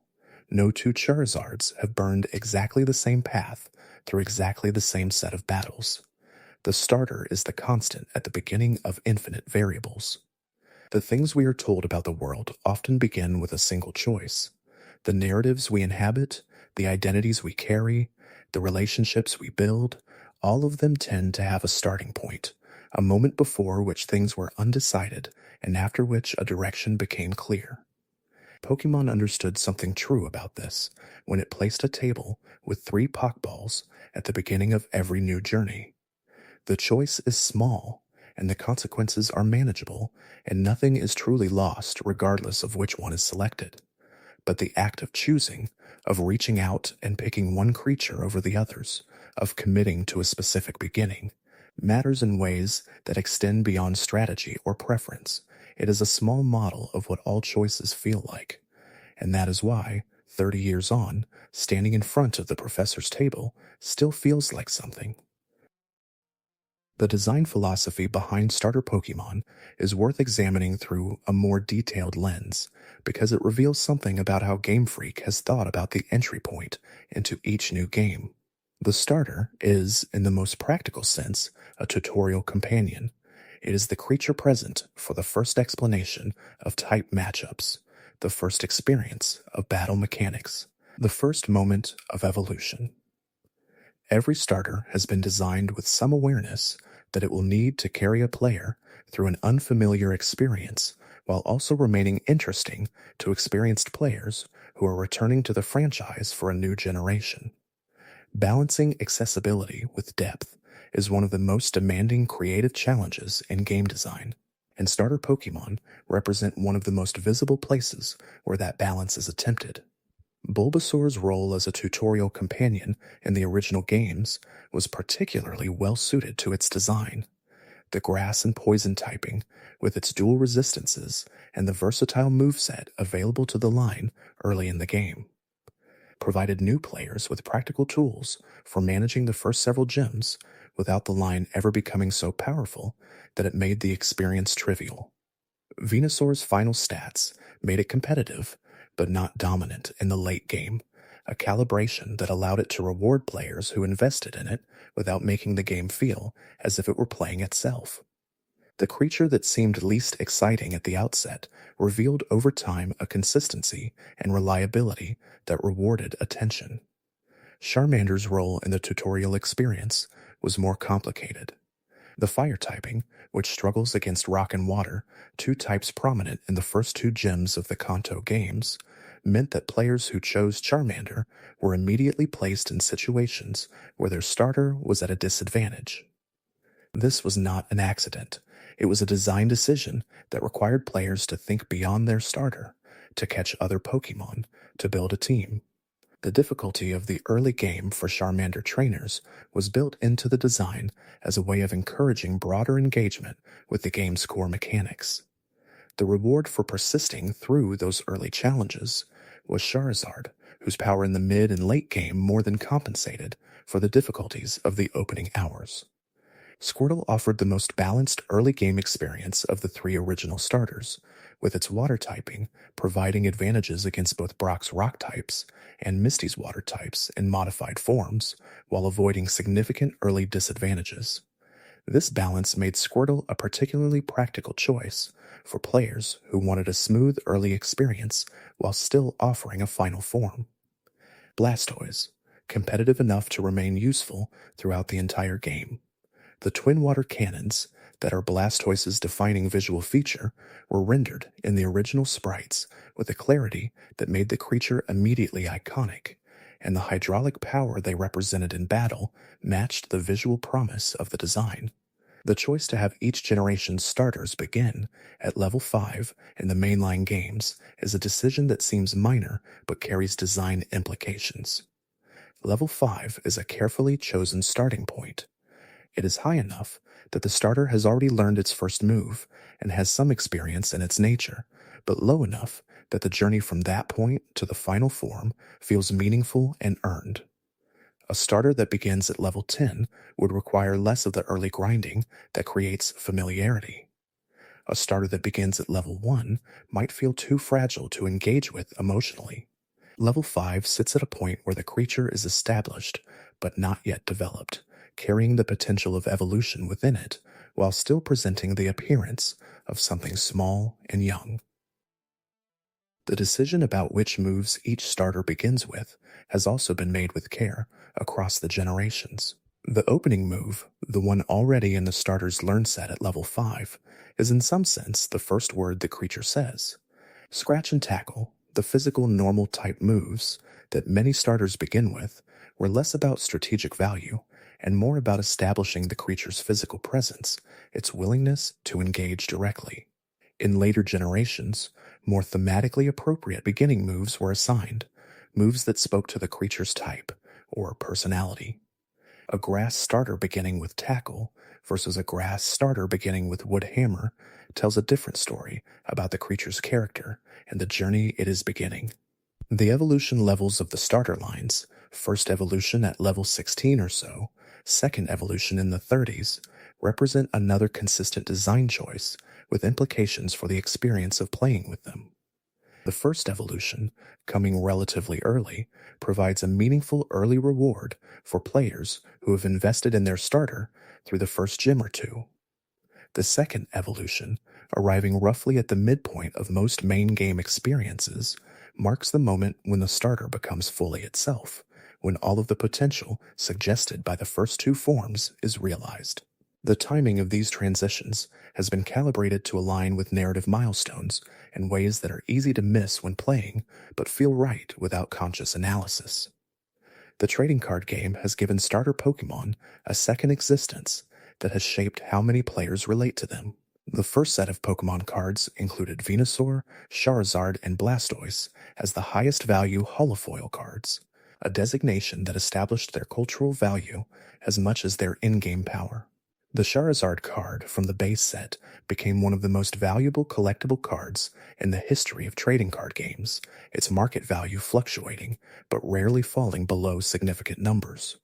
The cultural weight that card accumulated transformed Charizard's status from a powerful starter final form to something approaching an icon of the franchise as a whole. No other starter's trading card achieved quite the same cultural penetration, though all of them have been represented with significant creative investment across the card game's history. The experience of raising a starter Pokémon from its beginning form to its final evolution through the course of a single game is one of the most emotionally engaging progressions in interactive entertainment. The creature that a player receives at level 5 and carries to the credits is not the same creature it was at the beginning. Not merely in statistical terms, but in terms of the accumulated shared experience of the journey. Every battle fought, every gym cleared, every difficult moment overcome is a shared experience between the player and their starter in a way that feels more intimate than the relationship with caught Pokémon. The starter was given specifically to this player. The story began with the starter at its center, The faint names scratched into Pokemon game cartridges, the save files that preserve the records of journeys taken years ago, often show starters that were never placed in the box, that sat in the party slot for the entire game. The habit of keeping a starter in the party throughout a run. Sometimes, even when its competitive utility declines in favor of other caught Pokemon, speaks to the emotional attachment generated by the beginning of the journey. Players often report a reluctance to replace their starter even when they know that a different creature would serve the team better in a specific context. The starter has earned its place through presence rather than performance, a value that the game mechanics cannot fully express, but that players understand immediately. The starters of Generation 2 occupy a particular place in the franchise's cultural history because of the specific generation they inhabit. Gold and Silver were the first Pokemon games to offer a complete post-game, allowing players to travel back to the original Kanto region after completing the Johto story. The starter chosen at the beginning of the Gold and Silver experience was not merely a companion for a single region's journey. It was the companion for two regions simultaneously, a creature that traveled from the rolling hills of Johto to the urban environment of Kanto and back, accumulating experience across a broader landscape than any previous starter had been asked to traverse. The weight of that extended journey gave the Johto starters a slightly different relationship with the player than the Kanto starters had possessed. Cyndaquil's reputation as the most beloved of the three Johto starters rests on a combination of design and personality qualities that crystallized over time rather than asserting themselves immediately. The creature's habit of keeping its eyes half closed, combined with the unlit state of its back vents in peaceful moments, created a quality of drowsy calm that was distinct from any previous starter's presentation. Cyndaquil looked comfortable. It looked like something that was where it wanted to be, that had found an appropriate temperature and an appropriate pace. This quality of ease translated into the game's portrayals of it across multiple remakes and revisitations, and the warm reception given to its inclusion in Pokemon Legends Arceus suggested that the affection it had generated in Generation 2 was genuinely durable. Totodile's status as the starter most clearly defined by physical exuberance rather than elemental power or dignified presentation gave it a personality role in the starter conversation that remained consistent across all of its appearances. The creature bites things. It bites them with enthusiasm and without apparent preference for what it is biting. The Pokédex entries documenting this behavior read as slightly alarmed, as if the researchers documenting Totodile's habits were not entirely comfortable sharing space with it during their field research. The gap between Totodile's cheerful appearance and the documented danger of its jaw strength is one of the funnier pieces of design contrast in the history of the franchise's biological documentation. When Generation 3 introduced the Hone region and its trio of starters, it also marked a turning point in how the series handled starter design visually. The original Kanto and Johto starters had been designed with a kind of biological plausibility at their core, creatures that looked as if they might be cousins to real animals or plants. The Hone starters, and Trico in particular, began to push toward a more distinctive visual personality in the first form. Trico's cool, unafraid expression, the large tail with its distinctive notch. The way the creature held itself all communicated something about its character that went beyond simple biological description. The personality was designed into the appearance rather than emerging from it. The competitive legacy of the Generation 3 starters is one of the most lopsided in the franchise. Blaziken's eventual recognition as an uber-tier threat stands in stark contrast to the modest competitive reputation of Sceptile and Swampert's more measured roles. The three starters released together into the same competitive environment ended up occupying three dramatically different positions in the competitive hierarchy, which is itself an interesting design outcome. A starter's final form being so powerful that it needs to be housed in a separate competitive category from the other starters of its generation represents an extreme end of what was originally intended to be a balanced trio. The history of Blaziken's competitive journey, from powerful but legal to officially banned, is one of the more dramatic individual stories in the history of Pokemon competitive play.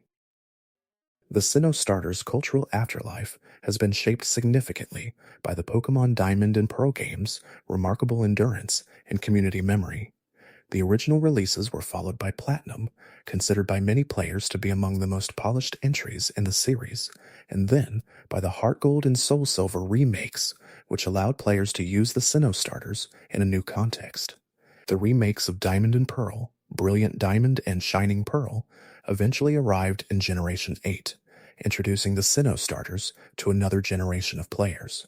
Each new encounter with Turtwig, Chimchar, and Piplup has reinforced their standing in the franchise's affection, and their designs have proven durable across the decades and the visual transitions the series has undergone.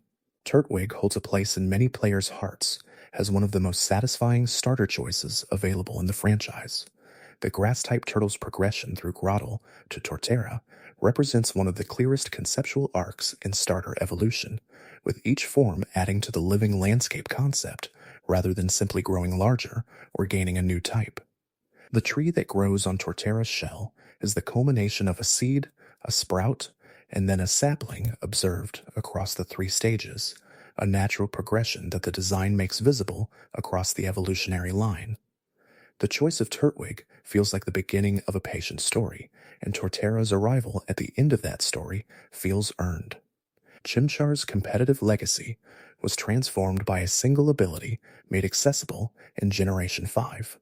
Speed Boost, the ability that increases the holder's speed stat at the end of each turn, combined with Blaziken's already impressive offensive stats to create the dangerous feedback loop that eventually resulted in the competitive ban.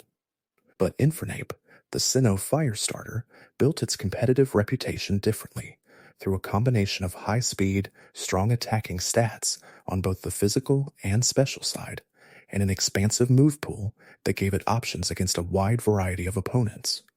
Infernape never reached the power ceiling that Blaziken did, but it established itself as one of the most versatile fire-type starters in competitive play without requiring special treatment. Piplup's evolution into Empoleon gave the Generation 4 water starter a final form that was genuinely unique in its typing, and that uniqueness has given Empoleon a specific competitive identity that it has maintained across multiple generations. The water and steel combination resists an enormous range of attack types, including most varieties of poison, normal, flying, rock, bug, grass, ice, dragon, steel, and psychic, creating a defensive profile unmatched by most other Pokemon. The large number of types that Empoleon resists, combined with its access to reliable offensive moves, created a creature that competitive players return to as a utility option across multiple different competitive formats. Generation 5's approach to starter design was shaped by the decision to keep the Unova experience entirely within the new region for first-time players, meaning the 3 starters needed to do more work in establishing the region's character than starters in previous generations had been required to do. Snivy, Tepig, and Oshawott were not just 3 appealing creatures. They were the first contact most players had with the entire Unova roster, and their design needed to communicate something about the spirit of the region while also offering the familiar comfort of the grass, fire, and water triangle. The solution was to invest each starter with an unusually strong personality to make them memorable as characters rather than merely as designs. Snivy's personality, as established through Pokédex entries and through its anime appearances, was consistently defined by a kind of supercilious intelligence. The creature assessed situations rapidly and made judgments from a position of assumed superiority that was sometimes confirmed by the outcomes. In the anime, Ash's Snivy was depicted as having escaped from a previous trainer, a detail that suggested a history of relationships found wanting before the current partnership. This backstory gave the creature a complexity unusual for a starter, the sense that it had already experienced disappointment and had emerged from that experience more selective and more guarded.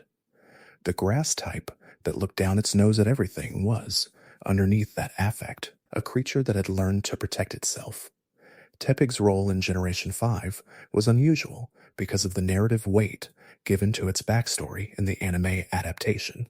Ash encountered a Tepig that had been abandoned by a previous trainer and left tied to a post, a story that paralleled elements of his original encounter with Charmander in Generation 1 and that generated a similar emotional investment in the creature.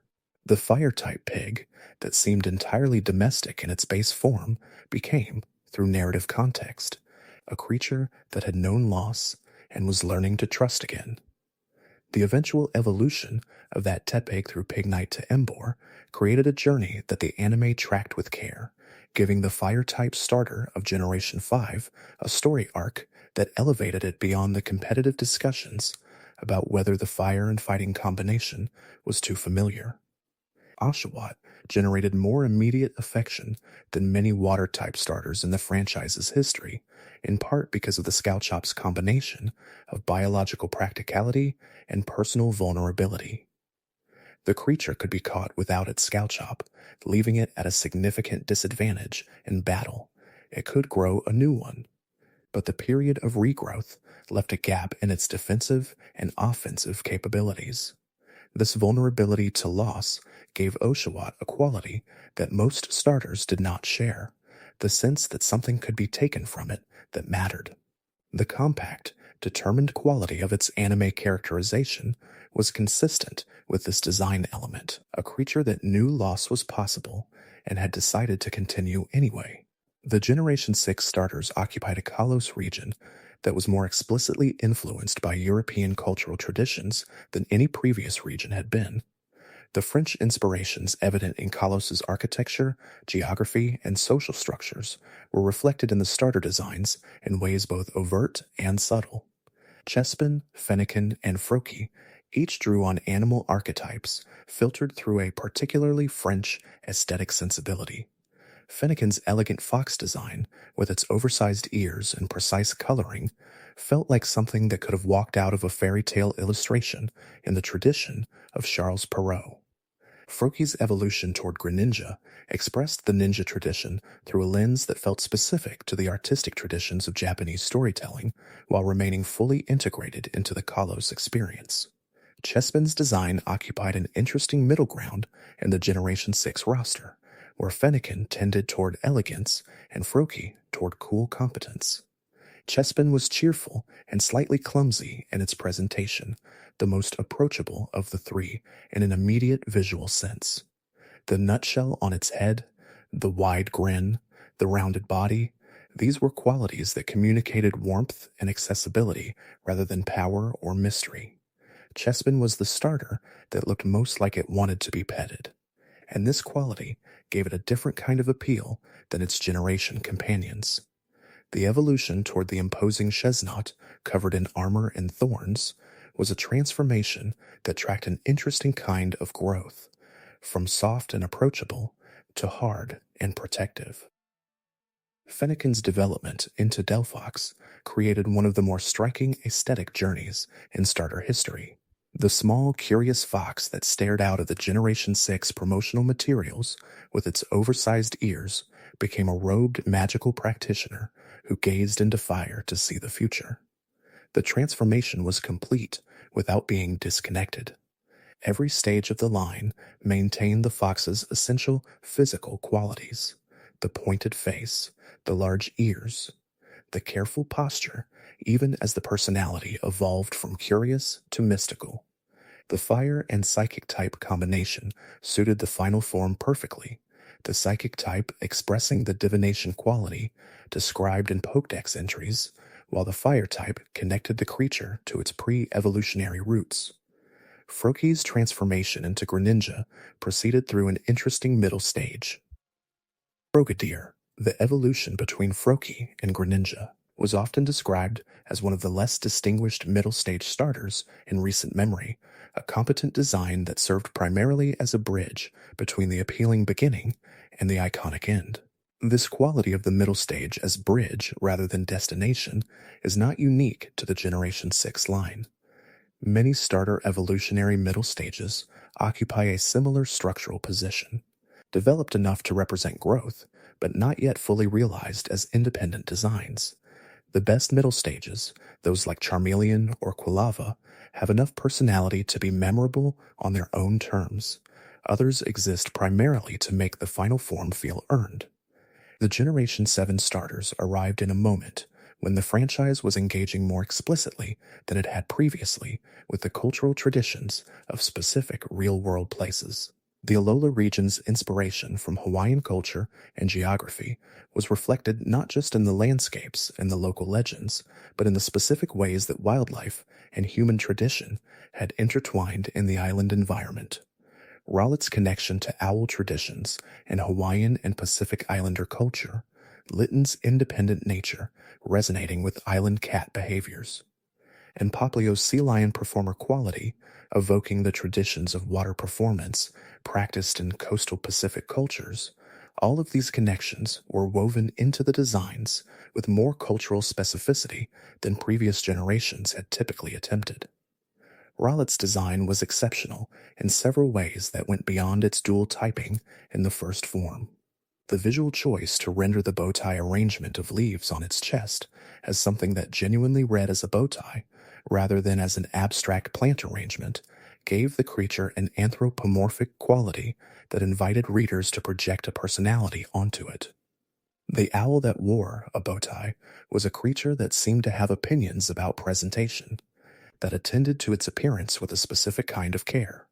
This quality fed directly into the charming characterization given to Rowlet in the anime, where the creature's habit of falling asleep in inappropriate situations became a running element that contrasted with the serious demands of the competitive journey. Litton's Pokédex entries established the creature as self-sufficient in ways that bordered on emotional unavailability, and this characteristic was reinforced through gameplay details that felt unusual for a starter Pokémon.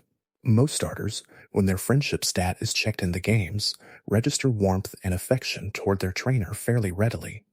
Litten, consistent with its design characterization, was described as not particularly demonstrative of its feelings, even when those feelings were genuinely positive. The creature cared about its trainer, but communicated that care indirectly, through competence and reliability, rather than through overt affection. For players who had experienced similar personalities in their own lives, this characterization created a recognition that was genuinely moving. Poplio's reception when the Generation 7 starters were first revealed was complicated by immediate comparisons to Piplup, and by a perceived visual similarity to clown or circus performer archetypes that some players found unappealing. The initial negative response was something that many players revisited after the game released, and after Primarina's design was revealed. The final form's combination of water and fairy typing, its genuinely beautiful design, and its connection to the operatic performance tradition created a creature that was harder to dismiss than the early impressions of Poplio had suggested it might be. The journey from sea lion with a ruffled collar to graceful, singing prima donna was one of the more elegant evolutionary arcs in recent starter history. Decidueye's ghost typing gave it a connection to the world of Pokémon that went beyond simple elemental categorization. Ghost-type Pokémon in the franchise have always occupied a special position in the lore, existing at the boundary between the living world and whatever lies beyond it. A starter Pokémon with the ghost typing was unusual and felt significant.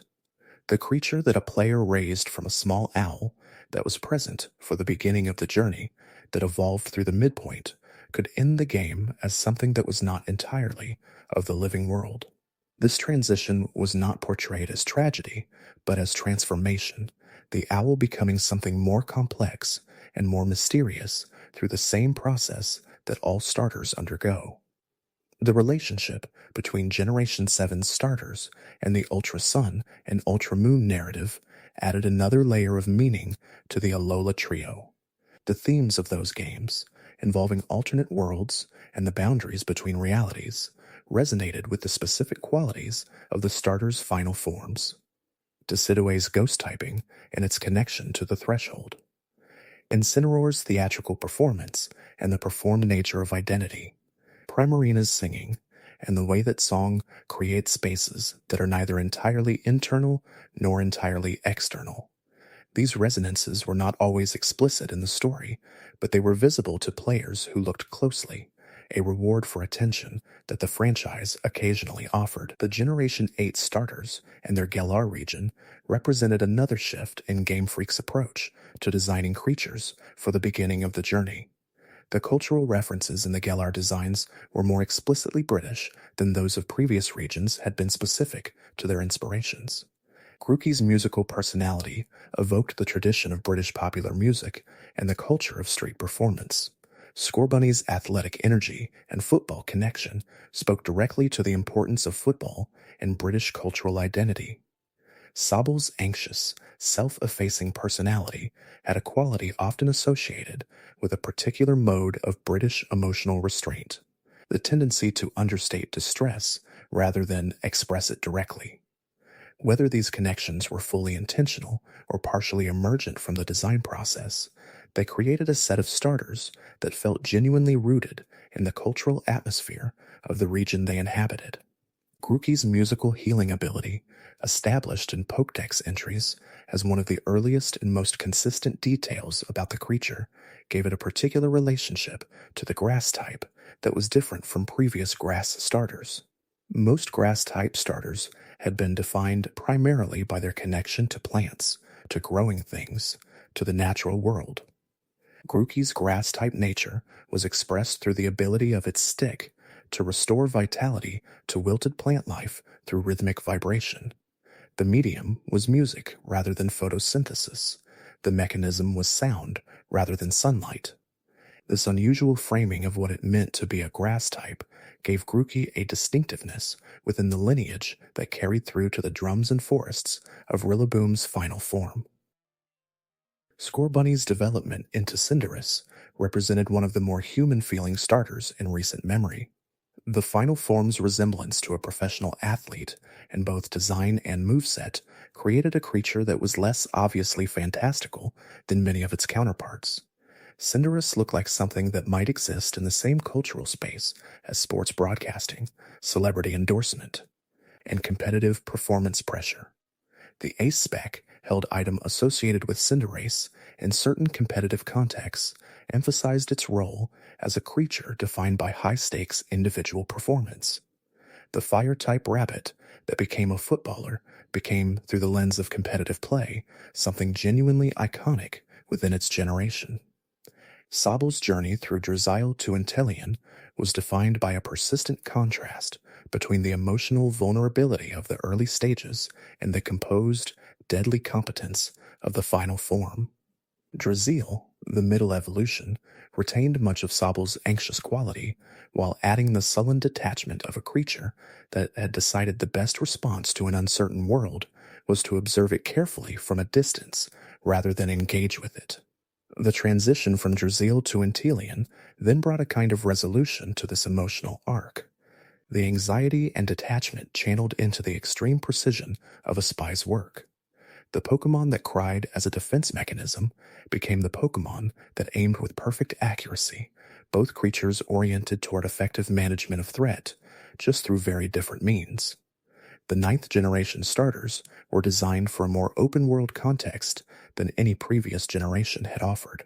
In Pokémon Scarlet and Violet, players were able to progress through the game in multiple different orders, encountering starters that could interact with content across a wider range of difficulty levels than had typically been the case. The structural change in the games placed new demands on the starters as design objects. They needed to be useful across a wide difficulty range while also remaining engaging as companions for a story that could be experienced in different sequences. The solutions found in the designs of Sprigato, Fuecoco, and Quaxley reflected those demands in their final form's mechanical versatility. Meowscarada's combination of grass and dark typing gave it one of the better offensive type profiles among recent starters. The dark typing added coverage against psychic and ghost types that the grass type alone could not provide, and Meowscarada's high-speed stat allowed it to act before most opponents in standard competitive play. The signature move Flower Trick which always registered as a critical hit, bypassed the defensive stat boosts that opponents might accumulate and provided consistent high-power offense that did not depend on the statistical buildup that some other moves required. For players who wanted a starter that could deliver reliable power in the new open-world format, Meowscarada offered exactly that quality.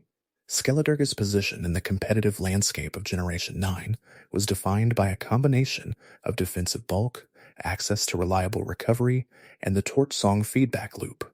The Fire-type starter's final form could absorb hits effectively enough to use Torch Song multiple times within a single battle, with the special attack boost accumulating to levels that made subsequent attacks dramatically more powerful. In tandem with Skeledurge's unaware ability, which ignored opponents' stat boosts when calculating damage, the creature occupied a defensive position unusual for a starter final form, less obviously offensive than several of its predecessors, but capable of outlasting and overwhelming opponents who could not remove it quickly. Quaquaval's Aqua Step created a speed dynamic that distinguished it from other water-type starters in the competitive environment. The combination of a powerful water-type attack that raised the user's speed each time it hit, along with Quaquaval's access to the Moxie ability, which raised attack when defeating an opponent, created a creature designed for momentum. Each successful offensive action made the next action more likely to succeed, creating a cascade effect that rewarded aggressive play and punished passive opponents who allowed the Pokémon to accumulate multiple boosts. The dancer who grew faster with each successful performance was an apt expression of its design concept through mechanical means. The question of starter selection across different game versions has been a consistent part of the franchise's experience since the original Red and Blue versions created the first situation where players might not be able to access all three starters through normal play, trading with other players, borrowing from friends, restarting save files. These were the methods by which determined players pursued the goal of raising all three starters within a single playthrough. The social dimension of this process, the need to know someone who owned the other version or who had a different starter remaining, was part of the original design intention. Pokémon was always meant to be a game that created connections between players, and the starter selection mechanic was one of several points where that intention was built directly into the game's structure. The Pokémon Bank and later home services have simplified the process of collecting all starters enormously, allowing digital transfer across games and platforms that makes the starter collections that were once genuinely difficult to assemble now accessible to any player with the right accounts and game versions. Whether this accessibility has diminished the value of individual starter choices is a question that players answer differently based on when they came to the franchise. For players who remember trading with friends on Game Link cables, the ease of modern collection can feel like something has been lost alongside the friction. For players who came to the franchise in the modern era, the ability to raise every starter feels like a reasonable completeness rather than a compromise of design intention. The physical merchandise associated with starter Pokémon has shaped public perception of them in ways that extend well beyond the games themselves. Plushies of starter Pokémon, particularly of the first stage designs, have been among the best-selling merchandise items in the franchise's history. The soft, round quality of most first-stage starters translates well into plush form, and the emotional connection players have with their starter choices makes the plush versions of those choices into objects with specific personal significance. A plush Bulbasaur sitting on a shelf means something different to the person who chose Bulbasaur in their first game than it does to someone who encountered it secondarily. The object carries the memory of the choice. The ways in which the Pokémon anime has handled the starter concept across its different iterations reveals something about the relationship between the game's design intentions and the narrative choices made in the animated adaptation. Ash's team in the original series included 3 of the original Kanto starters, each obtained through means other than the standard professor's table selection. Bulbasaur was caught in the wild. Squirtle was inherited from the delinquent gang. Charmander was rescued from neglect. Each of these origin stories was more dramatically interesting than the standard lab gift, but each also reinforced the core emotional truth of the starter concept that the relationship between trainer and Pokemon is what transforms a creature into something more than a creature. The decision to have Ash never fully evolve several of his starters, particularly Bulbasaur and Squirtle, was a creative choice with implications for how those creatures were perceived by a generation of viewers. If Venusaur and Blastoise were what Bulbasaur and Squirtle were supposed to become, the anime's refusal to make that transition seemed to suggest that the journey mattered more than the destination, that the bond formed with a creature in its early stages was worth more than the power of its final form. This was a genuinely unusual message for a franchise whose game side consistently rewarded evolution and whose competitive culture was entirely organized around fully evolved forms. The tension between the anime's emotional message and the game's mechanical incentives was never fully resolved and may have been more interesting for remaining unresolved. The concept of a rival starter, the creature chosen by the player's narrative opponent at the same moment the player makes their own choice, has been another consistent element of the franchise's design. In the original games, the rival Gary Oak chose the starter with the type advantage over the player's choice, creating an immediate competitive imbalance that the game then required the player to work their way through.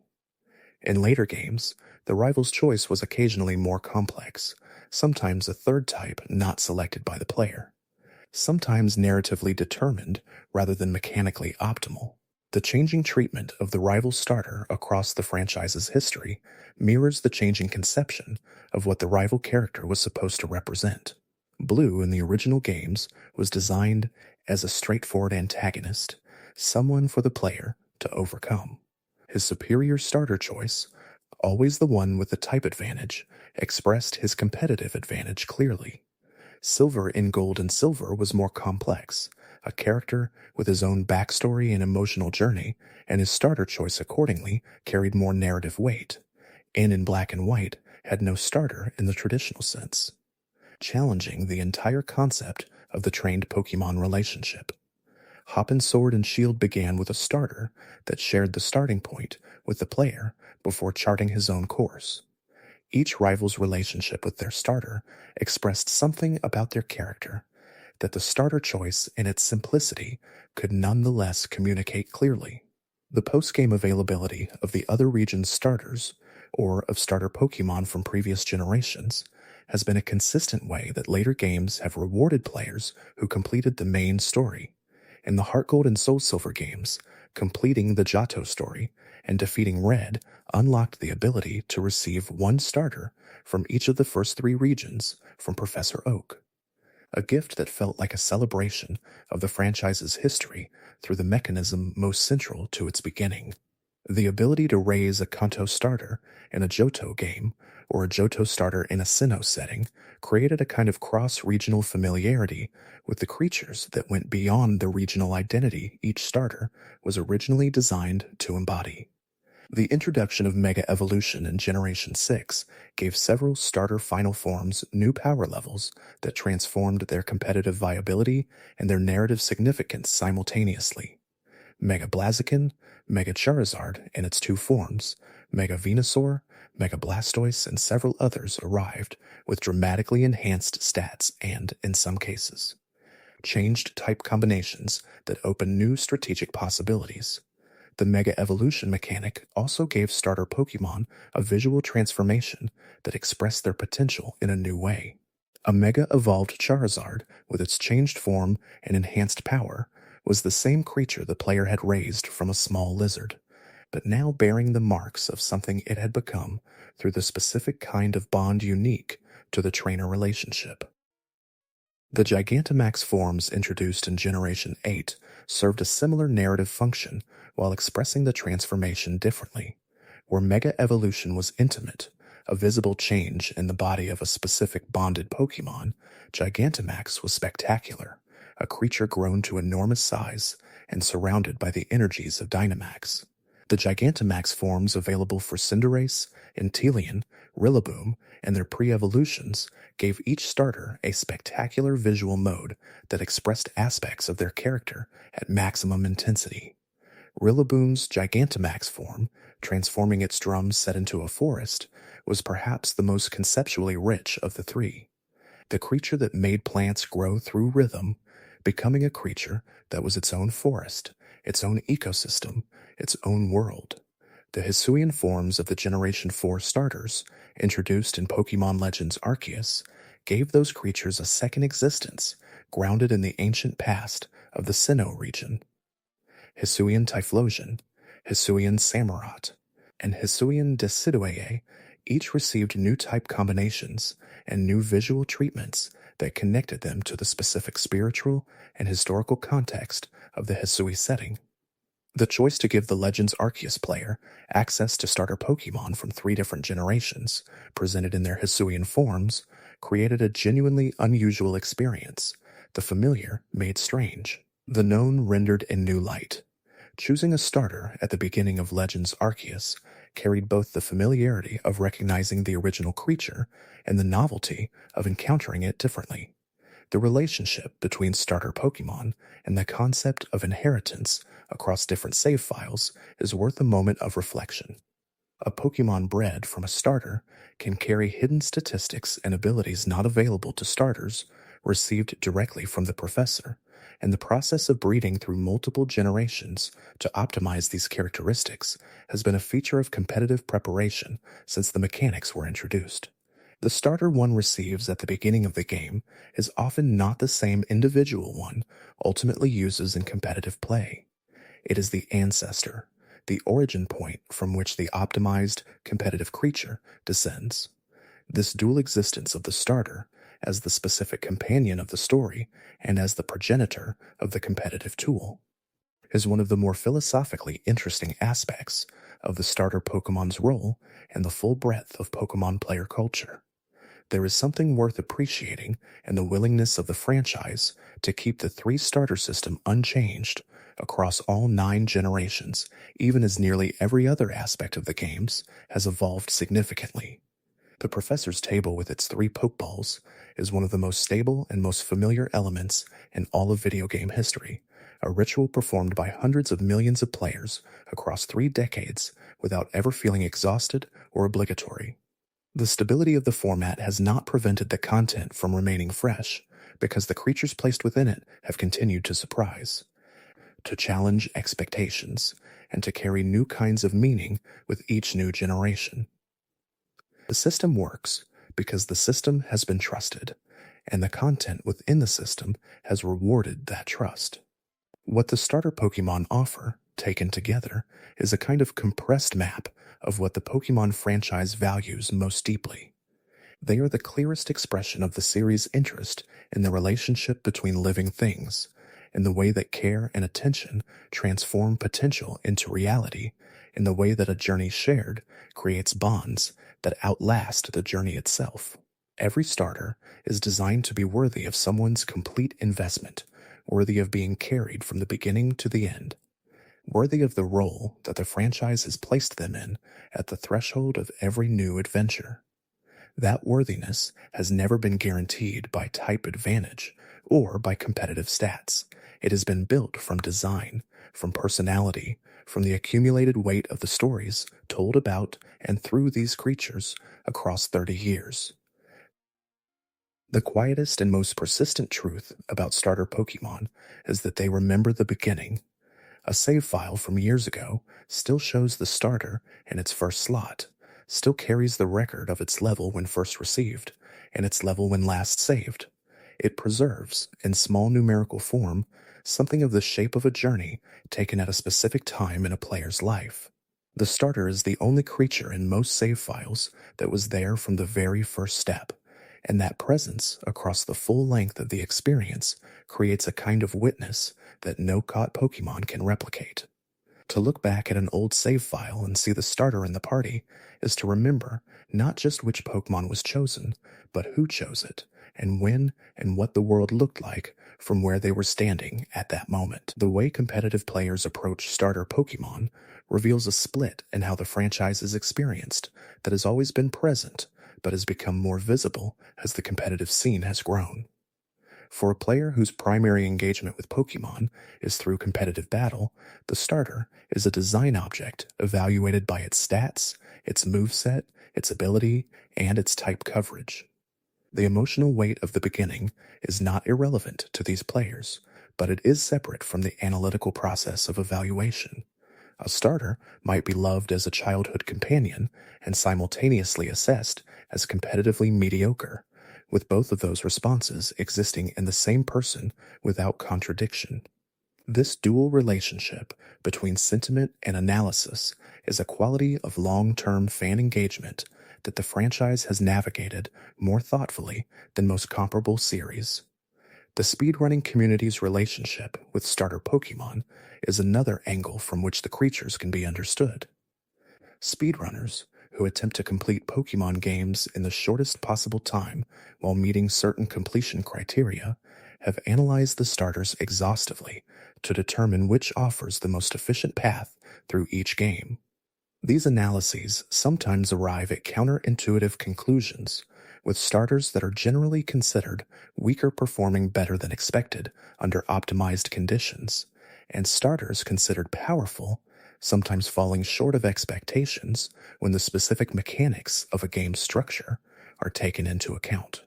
The speedrunning community's perspective is one of the most rigorously analytical ways of understanding starter Pokemon and reveals aspects of their design that casual play rarely surfaces.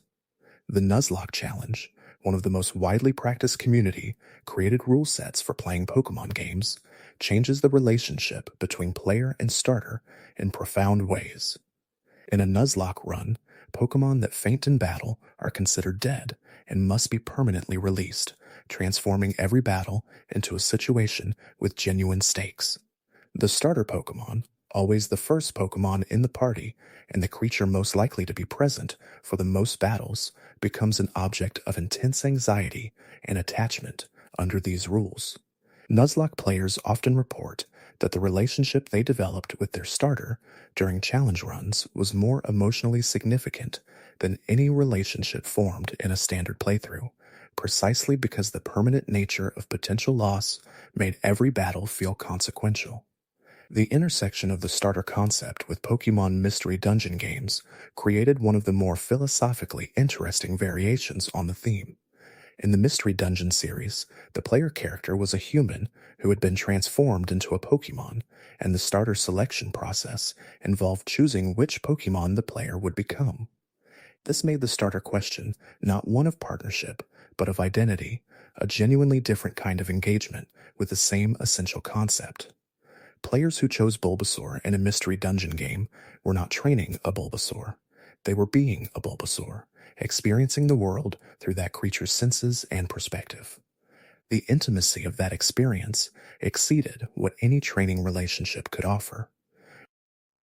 The music associated with the moment of starter selection in each game is a design element that often goes unnoticed but contributes significantly to the emotional weight of the choice. The calm, expectant quality of Professor Oak's laboratory theme in Generation 1 created a specific atmosphere around the selection that was more thoughtful than the energetic town themes outside. In later generations, unique musical themes for the moment of starter choice, or the particular quality of the score during the professor's presentation, have consistently been calibrated to feel significant without being overwrought. The music told players that this moment mattered even when the mechanical presentation, the static sprites, the simple menu selection, could not fully communicate that importance. The text boxes that accompanied the earliest starter selections in the franchise were brief and functional, but they established a vocabulary for the moment that has remained consistent even as presentation has become more elaborate. The professor describes the starter. The starter is presented. The player makes a selection. The rival reacts. These structural elements have been present in every mainline game, and their consistency across dramatic changes in presentation quality, from the pixelated sprites of Generation 1 to the three-dimensional models of the later era, creates a ritual quality. The familiarity of the structure signals that something familiar and important is happening even in the context of an entirely new game. The evolution of professor characters across the franchise mirrors the evolution of the starter selection moment itself. Professor Oak established the archetype, the elderly male scientist who specialized in the human Pokemon relationship and who served as both mentor and gift giver at the journey's beginning. Later professors diversified this role considerably, with female professors appearing. Younger professors introduced, professors from cultural backgrounds different from the original Kanto setting, professors with different specializations and different relationships to the player character. Each change in the professor archetype slightly changed the emotional context of the starter selection, the authority figure from whom the gift came taking on different qualities, depending on how that figure was characterized. Professor Magnolia in Pokemon Sword and Shield, and her granddaughter Sonia, who shared aspects of the mentorship role, created a starter selection moment in which the guidance came from within a family relationship as well as a scientific one. Professor Kukui in Pokemon Sun and Moon brought an enthusiasm for Pokemon battle into the professorial role that made the starter selection feel more connected to the competitive aspects of the journey. Professor Sada and Professor Turo in Pokemon Scarlet and Violet, each exclusive to their respective version, gave the starter selection different emotional contexts depending on which game was being played. The professor's character shaped the first moments of every game, and the changing character of that role across generations reflected the changing conception of what guidance and beginning meant to the franchise. The detail work in Starter Pokémon designs rewards close examination in ways that casual encounters do not reveal. Chikorita's leaf, for instance, is described in Pokédex entries as being able to sense temperature and humidity changes in the environment, functioning as a weather prediction organ. This detail is invisible in the design itself, which presents the leaf as a visual element without immediately suggesting a sensory function. Discovering through the Pokédex that the design carries this hidden biological meaning creates a moment of retroactive reinterpretation. The creature seen slightly differently after the knowledge is acquired. The best Pokemon designs reward this kind of discovery, offering a surface reading accessible immediately and a deeper reading available to those who look more carefully. Totodile's jaw biology, described in Pokédex entries as being capable of inflicting serious injury on any material soft enough to be bitten, including the hands of its trainer, creates an interesting tension with the creature's cheerful appearance. The design is appealing, the biology is slightly alarming. The gap between these two registers is where a great deal of the humor and the strange realism of Pokemon design lives. A creature can look friendly and be genuinely dangerous, can be genuinely dangerous and still be a beloved companion. The starter concept handles this tension with particular grace, because the relationship between trainer and starter is assumed to be one in which the danger is not directed at the trainer. Totodile bites everything except the person who cares for it.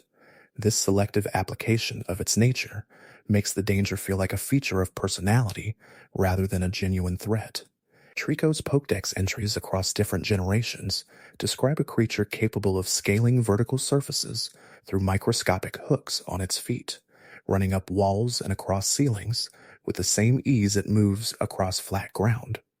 This ability, connected to real gecko biology, was incorporated into the design in subtle ways. The broad, flat feet of the Trico line are slightly more emphasized than they might need to be on purely aesthetic grounds, a design choice that signals the functional capability described in the entries. The grip that defines Trico's personality metaphor, its insistence on judging opponents by the strength of their handshake, connects the creature's character to the biological specialization of its body in a way that feels genuinely thought through. Piplup's pride, described in Pokédex entries as resistant to correction of any kind, creates a consistent design tension with the creature's small size and relatively modest initial capabilities. A creature convinced of its own excellence that objectively needs training in order to develop its potential is a design concept that opens interesting narrative possibilities.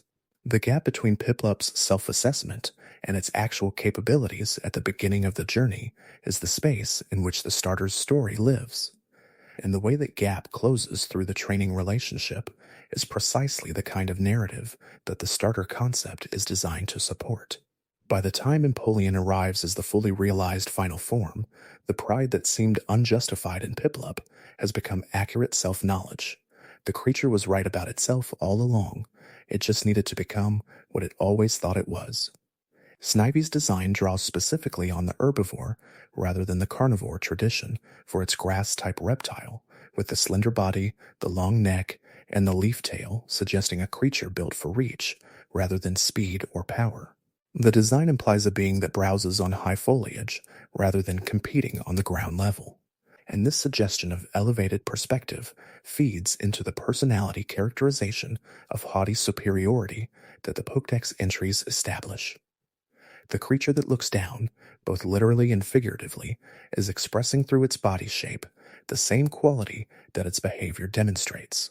Design and personality reinforce each other cleanly in Snivy, creating a creature whose character is legible in its very anatomy.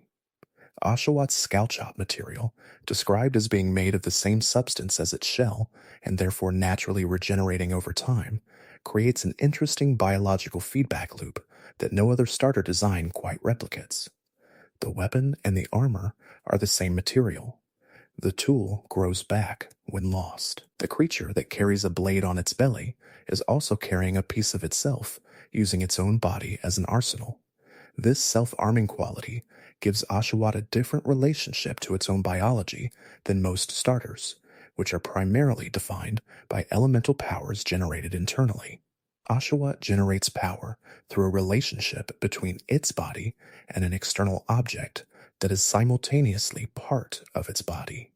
The philosophical complexity of that design choice is probably not something most players actively register, but it creates a creature with a genuinely distinctive biological identity. Fennekin's ear fur, described as the medium through which superheated air is released rather than through the mouth, creates a visual and biological peculiarity that is both memorable and somewhat counterintuitive. Most fire-type creatures in the franchise breathe or project fire through an obvious aperture. Fennekin's fire exits through the ears, a location associated in human experience with the absence of ventilation rather than its presence. The phrase fire coming out of someone's ears carries a specific idiomatic meaning in English, expressing the height of exasperated anger, and it is possible that this association was entirely intended in Fennekin's design.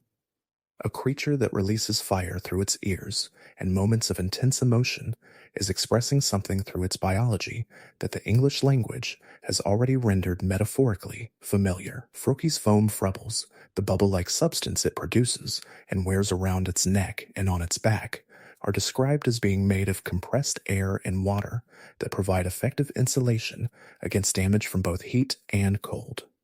The practical function of the frubbles as armor is expressed through the design without being explained to the player. But the design rewards the explanation when it arrives. The foam that Froakie wears, which might initially read as simply a texture choice or an aesthetic detail, turns out to be biological protective equipment of genuine utility. The creature wearing its own protective foam is practical in a way that connects to the ninja's tradition of using available resources creatively. A connection that becomes clear only when Greninja's final design is considered in relation to Froakie's beginning. Rowlet's silent flight, enabled by the structure of its feathers, which muffle the sound of air moving through them, connects the creature to the owl biology on which it is based, while also speaking to the ghost-type qualities that Decidueye would later develop. A creature that moves without making sound is a creature at the border between presence and absence, capable of being there without being detected. The ghost type is often described in the franchise as being associated with creatures that exist partially between the living world and the dead one, and the silent flight of the owl, its ability to be present without announcing itself, already suggests that quality before the evolutionary line arrives at its ghost type final form. The seed of what Decidueye would become was present in Rollitt's biology from the beginning. Litton's self-grooming and the subsequent use of the collected fur as fuel represents one of the more elegant biological loops in starter Pokemon design. The creature maintains itself through a process that also generates the materials it needs for its primary offensive capability. There is no waste in this system. The grooming that would otherwise simply remove loose fur instead converts it into fire, a complete material efficiency that feels almost engineered rather than evolved. Pokédex entries note that Litten tends to be solitary in large part because it prefers not to show vulnerability to others, and the closed material loop of its fuel system extends this independence into the biological domain. It does not need anything from outside itself except what the environment provides, and it converts even the byproducts of its own self-maintenance into power. Poplio's balloon work, described as practiced constantly and developed through repetitive effort, gives the creature a work ethic unusual for a starter Pokemon's characterization. Most starters are defined by inherent qualities, natural talents, or personality traits that are simply present. Poplio is defined in part by its relationship to practice, by the fact that the bubbles it produces are a developed skill rather than an innate ability. The early bubbles are described as small and prone to bursting. The improved bubbles that appear in later Pokédex entries are larger, more durable, and more precisely controlled. The improvement is the result of effort, a quality that the franchise's themes of training and development reinforce at the level of the creature's own behavior rather than only at the level of the player's management of it. Grookey's relationship with plant life through the medium of music gives the grass type a quality not expressed in any previous grass starter's design. Previous grass starters had been plants or had contained plants, had been connected to the natural world through their bodies, through what they could produce or project. Grookey's connection to plants was auditory, a vibration in the air that plants responded to, and ways that restored their vitality. The creature was a conductor rather than a producer, channeling rather than generating the energy it worked with. This distinction gave Grookey's grass-type nature a more ecological quality. The sense of a creature embedded in a web of relationships rather than expressing its nature independently. Scorbunny's fire, located in the pads of its feet rather than in its breath or its body in a general sense, creates one of the more unusual expressions of fire-type biology in the franchise. The creature that runs produces heat that travels up through its legs from the fire pads on its feet, warming its entire body and increasing its speed and power as it moves. The act of running generates the very power that makes running more effective, a biological feedback loop of motion and fire that suits a creature defined by athletic performance. The design decision to locate the fire in the feet rather than elsewhere also connects directly to the football theme that runs through the evolutionary line, the foot that scores the goal being the foot from which the fire emanates. Sobble's invisibility in water, enabled by the refractive properties of its skin when submerged, gives it a defensive capability that matches its anxious personality perfectly. The creature that wants to avoid attention can become literally undetectable when it finds the right environment. The tears that function as a chemical weapon of mass crying represent the inverse of this, the defensive capability that activates not through disappearance, but through emotional broadcast. Sobble can either become invisible or make everything around it cry. The two defensive strategies are opposite in character, but consistent in the creature's underlying goal, which is to manage threatening situations without direct confrontation. This consistency between the creature's personality and its biological capabilities makes Sobble a more coherently designed starter than its anxious presentation might initially suggest. Sprigatito's body chemistry, which releases a sweet fragrance capable of producing mild hypnotic effects in both Pokemon and humans, gives the attention-seeking behavior described in its Pokédex entries a biological explanation. The creature that demands to be the center of attention also produces a chemical that makes being the center of attention easier to achieve.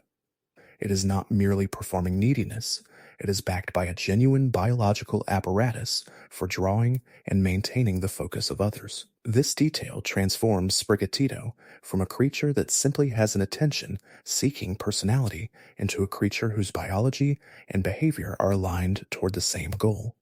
The personality is the behavior that the biology enables. Fuecoco's method of absorbing external heat and converting it into internal fire energy creates a passive quality unusual for a fire-type starter. Most fire Pokemon produce fire through active processes, through internal combustion or chemical reactions that require effort. Fuecoco sits in the sun and fills up with fire in the way that a battery accepts a charge. This passive energy collection suits the creature's unhurried, contented personality perfectly. It is a creature that does not need to exert itself to accumulate power, because the environment provides what it needs without requiring effort. The final evolution's ghost typing can be read as the natural endpoint of this accumulation beyond the physical. Fire energy that has been gathered to such a degree that it has become something the living world cannot fully contain. Quaxly's journey from its home region to Paldea, described only as involving long-distance swimming without further context, establishes the creature's physical capability in a way that its small size would not otherwise suggest. A Pokemon that swam the distance between two regions before its trainer ever met it has demonstrated endurance and self-determination before the starter relationship even begins. This backstory, brief and unexplained as it is, positions Quaxly differently from starters that were bred in the professor's laboratory or born in the region where they are encountered. It is a traveler rather than a native, a creature that arrived rather than one that was always present. The final evolution into Quaquaval, with its powerful legs and its mastery of dance as combat, makes the physical capability implied by that journey visible in the creature's ultimate form. The tradition of the professor's introductory speech, in which the Pokemon world is explained and the starter selection is contextualized, has changed significantly across the franchise's history. Oak's original speech, formal and informational, set up a world being encountered for the first time by a player who had no prior context. Later speeches, increasingly sophisticated in their structure, assumed greater familiarity and sometimes played with that familiarity directly. By Generation 8, Sword and Shield's introduction was quick and playful enough to acknowledge that it was addressing an audience that knew what Pokemon was and did not need a complete explanation of the concept. The speech that once established the world now primarily established the region, a shift that reflected the franchise's transformation from novelty to institution. The sound design of the moment when a starter Pokemon's Pokeball is opened for the first time, the click and hiss of the opening mechanism, followed by the creature's cry, has been a consistent sensory anchor for the beginning of every Pokemon journey. In the earliest games, the cry was generated from simple audio data, a sound that was recognizable as representing the creature, but was far from realistic. In later generations, the cries became more distinct and more carefully crafted, with each starter having a specific audio signature that was as much a part of its identity as its visual design. A player who heard the cry of their starter without seeing the image would know, if they had spent enough time with that specific game, exactly which creature it was. The texture of the Pokemon world in each generation, the specific quality of the environments the starter traveled through, shaped the experience of being with that starter in ways that are difficult to separate from the starter itself. Traveling through Viridian Forest with a Bulbasaur felt different from traveling through the same forest with a Charmander. Not because the forest changed, but because the player's relationship to it changed, depending on the creature at their side, the starter's type, its capabilities, its visual presence on the overworld, and games that showed the player's party all contributed to a subjective experience of the environment that was unique to the specific pairing of player, starter, and place. The same route in the same game could feel like different routes depending on who traveled it with you. The annual Pokemon Day celebrations that Game Freak and the Pokemon Company have organized since the franchise's anniversary traditions became formalized have often centered on starter Pokemon in one way or another. Polls conducted on Pokemon Day asking players to vote for their favorite starter across all generations have generated engagement that dwarfs almost any other franchise survey. The results of these polls are closely analyzed by the community, generating discussion that extends far beyond the rankings themselves into questions of why certain starters are beloved, what it means for a starter to resonate, and how the designs of different generations compare when evaluated by the criteria that players actually apply, rather than the criteria that competitive analysis might suggest. Starter selection, even in retrospect through a poll vote, remains one of the most engaging activities the franchise offers. The concept of the starter Pokemon's type combination, representing an aspect of the trainer's personality, has been discussed informally in the fan community for decades. The idea that choosing a grass starter suggests patience and carefulness, a fire starter suggests ambition and energy, and a water starter suggests adaptability and emotional intelligence is not something the games explicitly support, but it has the quality of a persistent cultural myth that reveals something about how the choice is perceived. Players who return to their first starter choice and reflect on why they made it often describe motivations that align with these perceived personality associations, even when they cannot have been consciously aware of those associations at the time of the original selection. The starter Pokemon concept has been examined from a design education perspective by game designers and game design educators who use it as an example of a near perfect entry point mechanic. The choice of a starter teaches the player that choices matter, that different options have different characteristics, and that commitment to a path carries through the experience rather than being reversed at will. All of these are fundamental concepts in game design that the starter mechanic communicates without ever stating them explicitly. A player who has made the starter selection understands, at a pre-verbal level, something important about how Pokemon games work, and that understanding shapes every subsequent decision in the journey. The starter teaches the game's deepest design logic through the simplest possible interaction. The emotional experience of seeing the starters of a new generation revealed for the first time has become a shared cultural event that the broader gaming community participates in alongside dedicated Pokemon fans. The reactions to starter reveals have been documented extensively, from the enthusiastic response to Rowlet and Litten and Poplio, to the more divided reactions that have met some subsequent generation starters, to the eventual warming toward designs that seemed off putting in static reveal images but came to life during gameplay.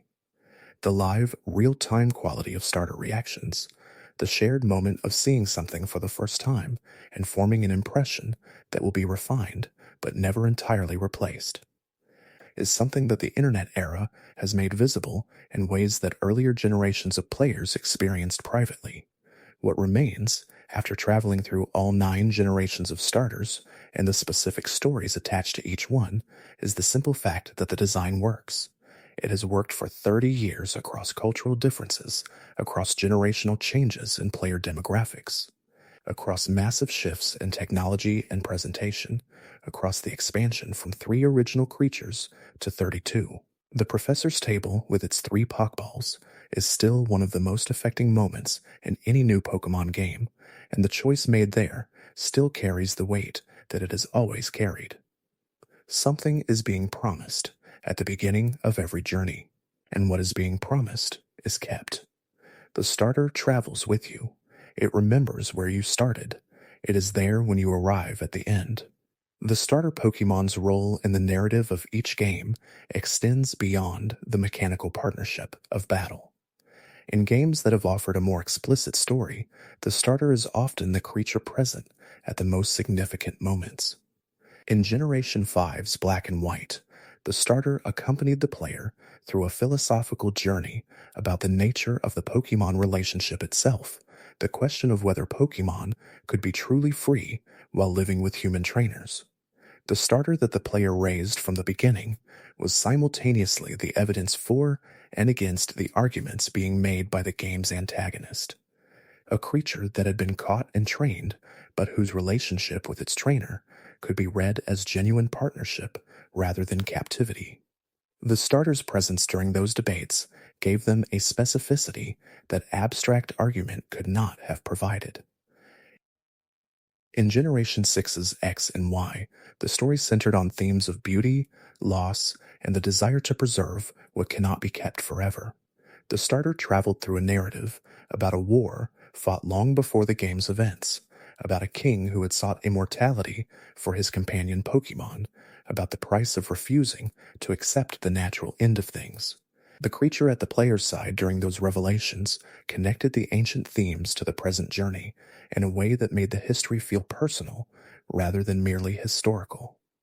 To hear the story of an ancient trainer's loss while traveling with your own starter was to understand that the relationship at the center of the story was the same relationship you were currently living. In Generation 7's Sun and Moon, the starter's journey was shaped by the specific mythology of the Alola region, a place where the natural world and the supernatural were understood to be in continuous dialogue. The guardian deities, the ultra beasts, the alternate dimensions accessible through Aether Foundation technology.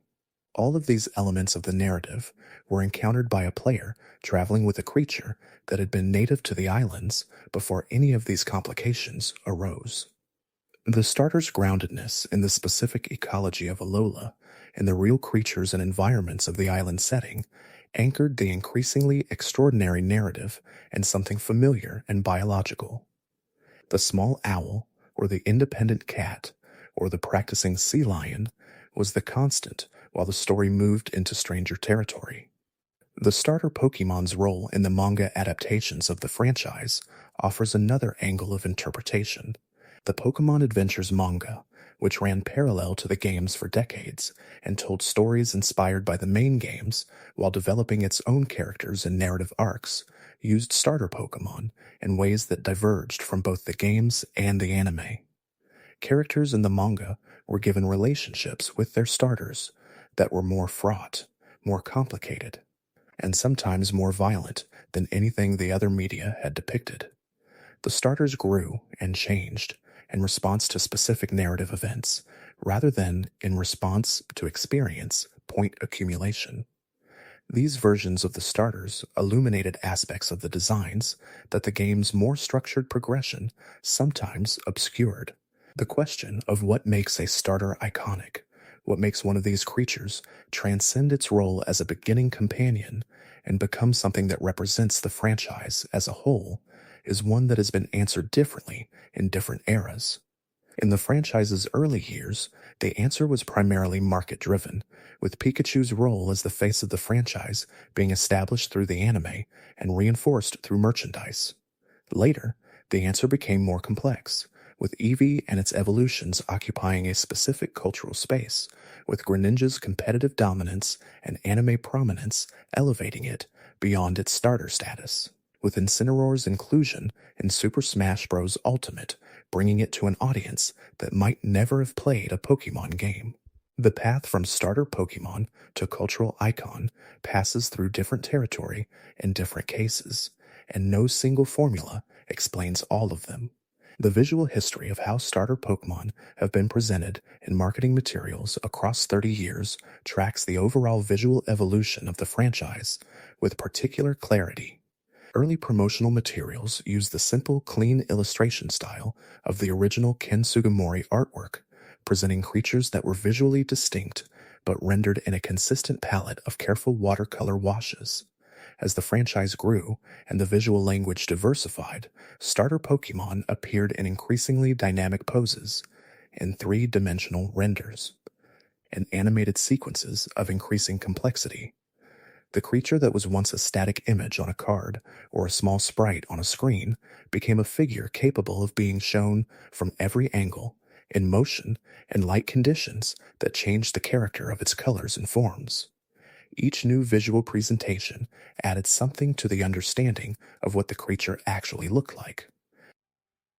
The sound design associated with specific starters extends beyond the battle cries to include the ambient sounds of the environments where they were most commonly encountered. The soundscape of Professor Oak's laboratory, with its gentle music and quiet computer hum, was the audio environment in which the original starter selection was made. The way that specific music has been revisited and remixed across subsequent generations, nostalgically quoting the original themes and new harmonic contexts, has created an auditory lineage connecting the earliest starter moments to the most recent ones. A player who hears a variation on the original Professor theme in a new game is hearing a conversation between the current experience and the foundational memory of the first choice they ever made in a Pokemon game.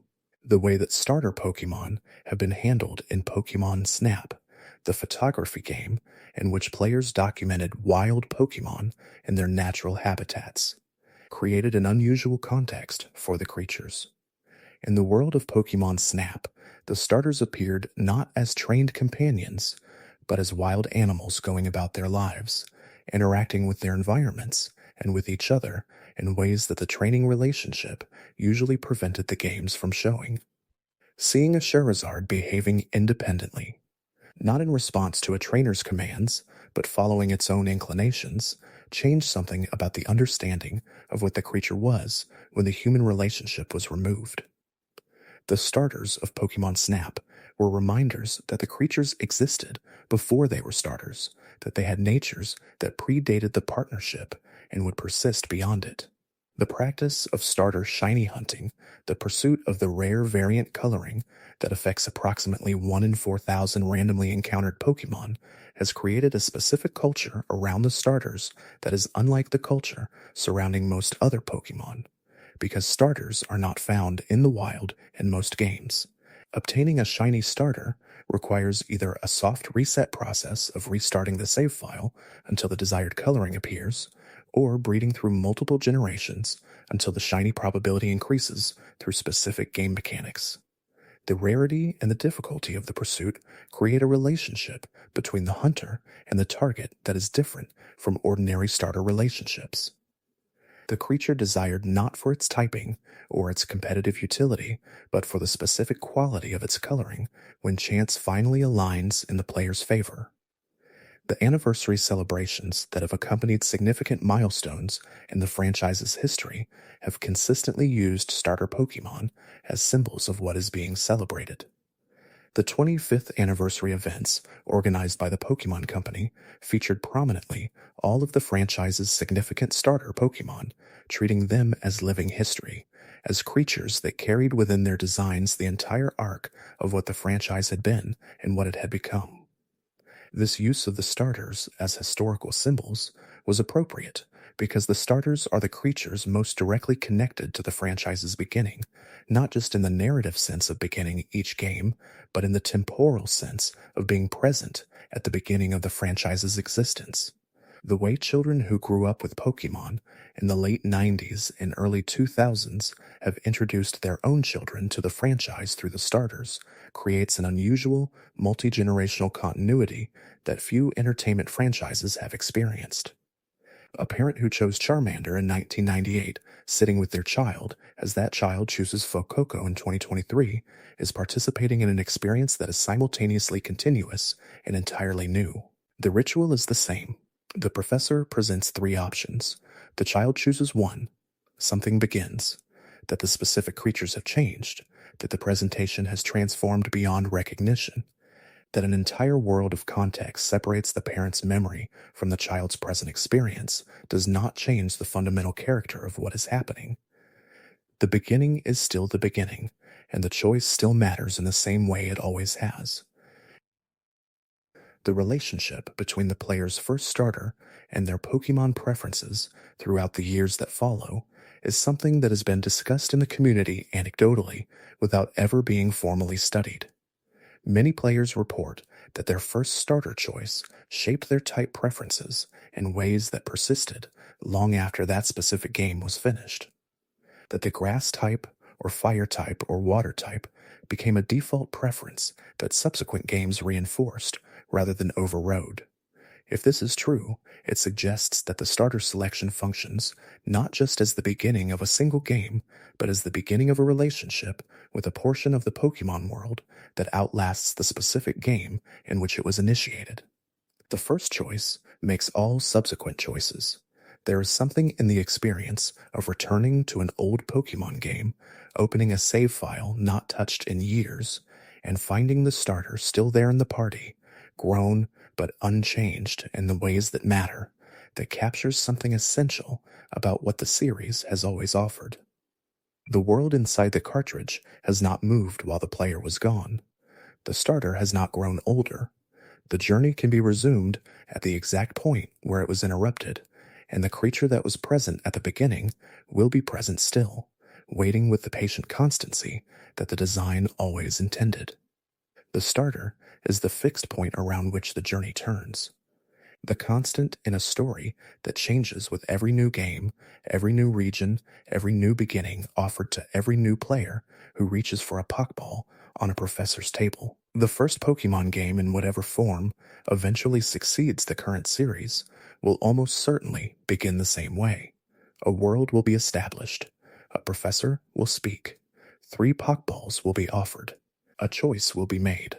The creatures within those balls will be different from any that have come before, will carry new designs and new meanings, will represent new aspects of whatever world the designers have been building, but the structure will be the same, because the structure is not a convention that has persisted through inertia.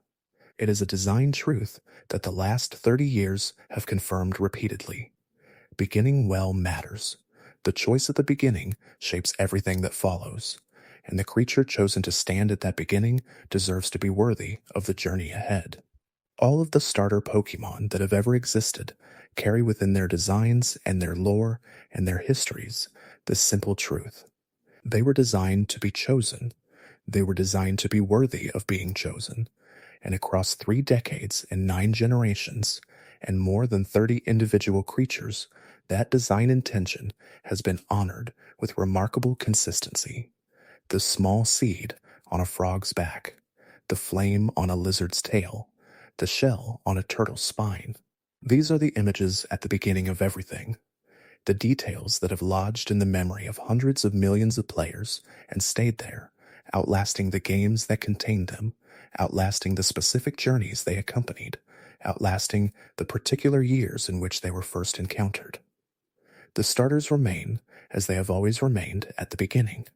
Waiting ready, the role of the starter Pokemon as a teaching tool extends beyond the game's mechanical tutorials into something more philosophical.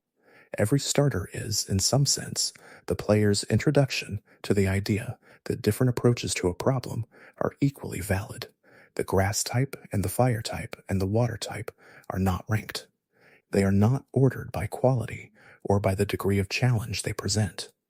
They are simply different paths to the same destination, different ways of being present in the same world. This gentle lesson, embedded in the most basic mechanical structure of the series, is delivered before the player ever throws a single Pokeball, before they ever enter a tall patch of grass. It arrives in the moment of choice, and it shapes everything that follows. The way that starter Pokemon have been redesigned in the remakes of earlier games has been a source of significant discussion among players who formed attachments to the original designs and then encountered altered versions. The remakes of Generation 1 brought the starters into 3-dimensional form for the first time in official main series release context, with Pokemon Let's Go Pikachu and Eevee presenting those familiar creatures through modern rendering technology that emphasized different aspects of their designs than the original pixel art had.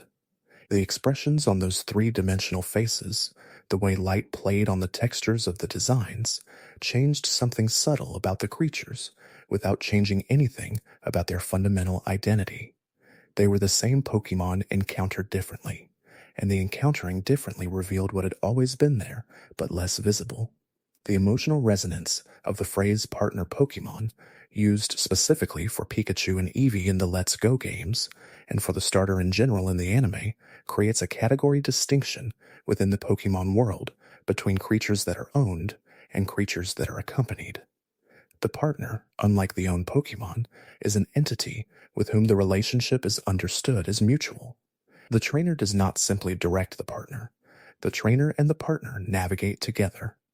This mutuality changes the moral character of the relationship in ways that the game mechanics only partially express. The partner Pokemon walks with you.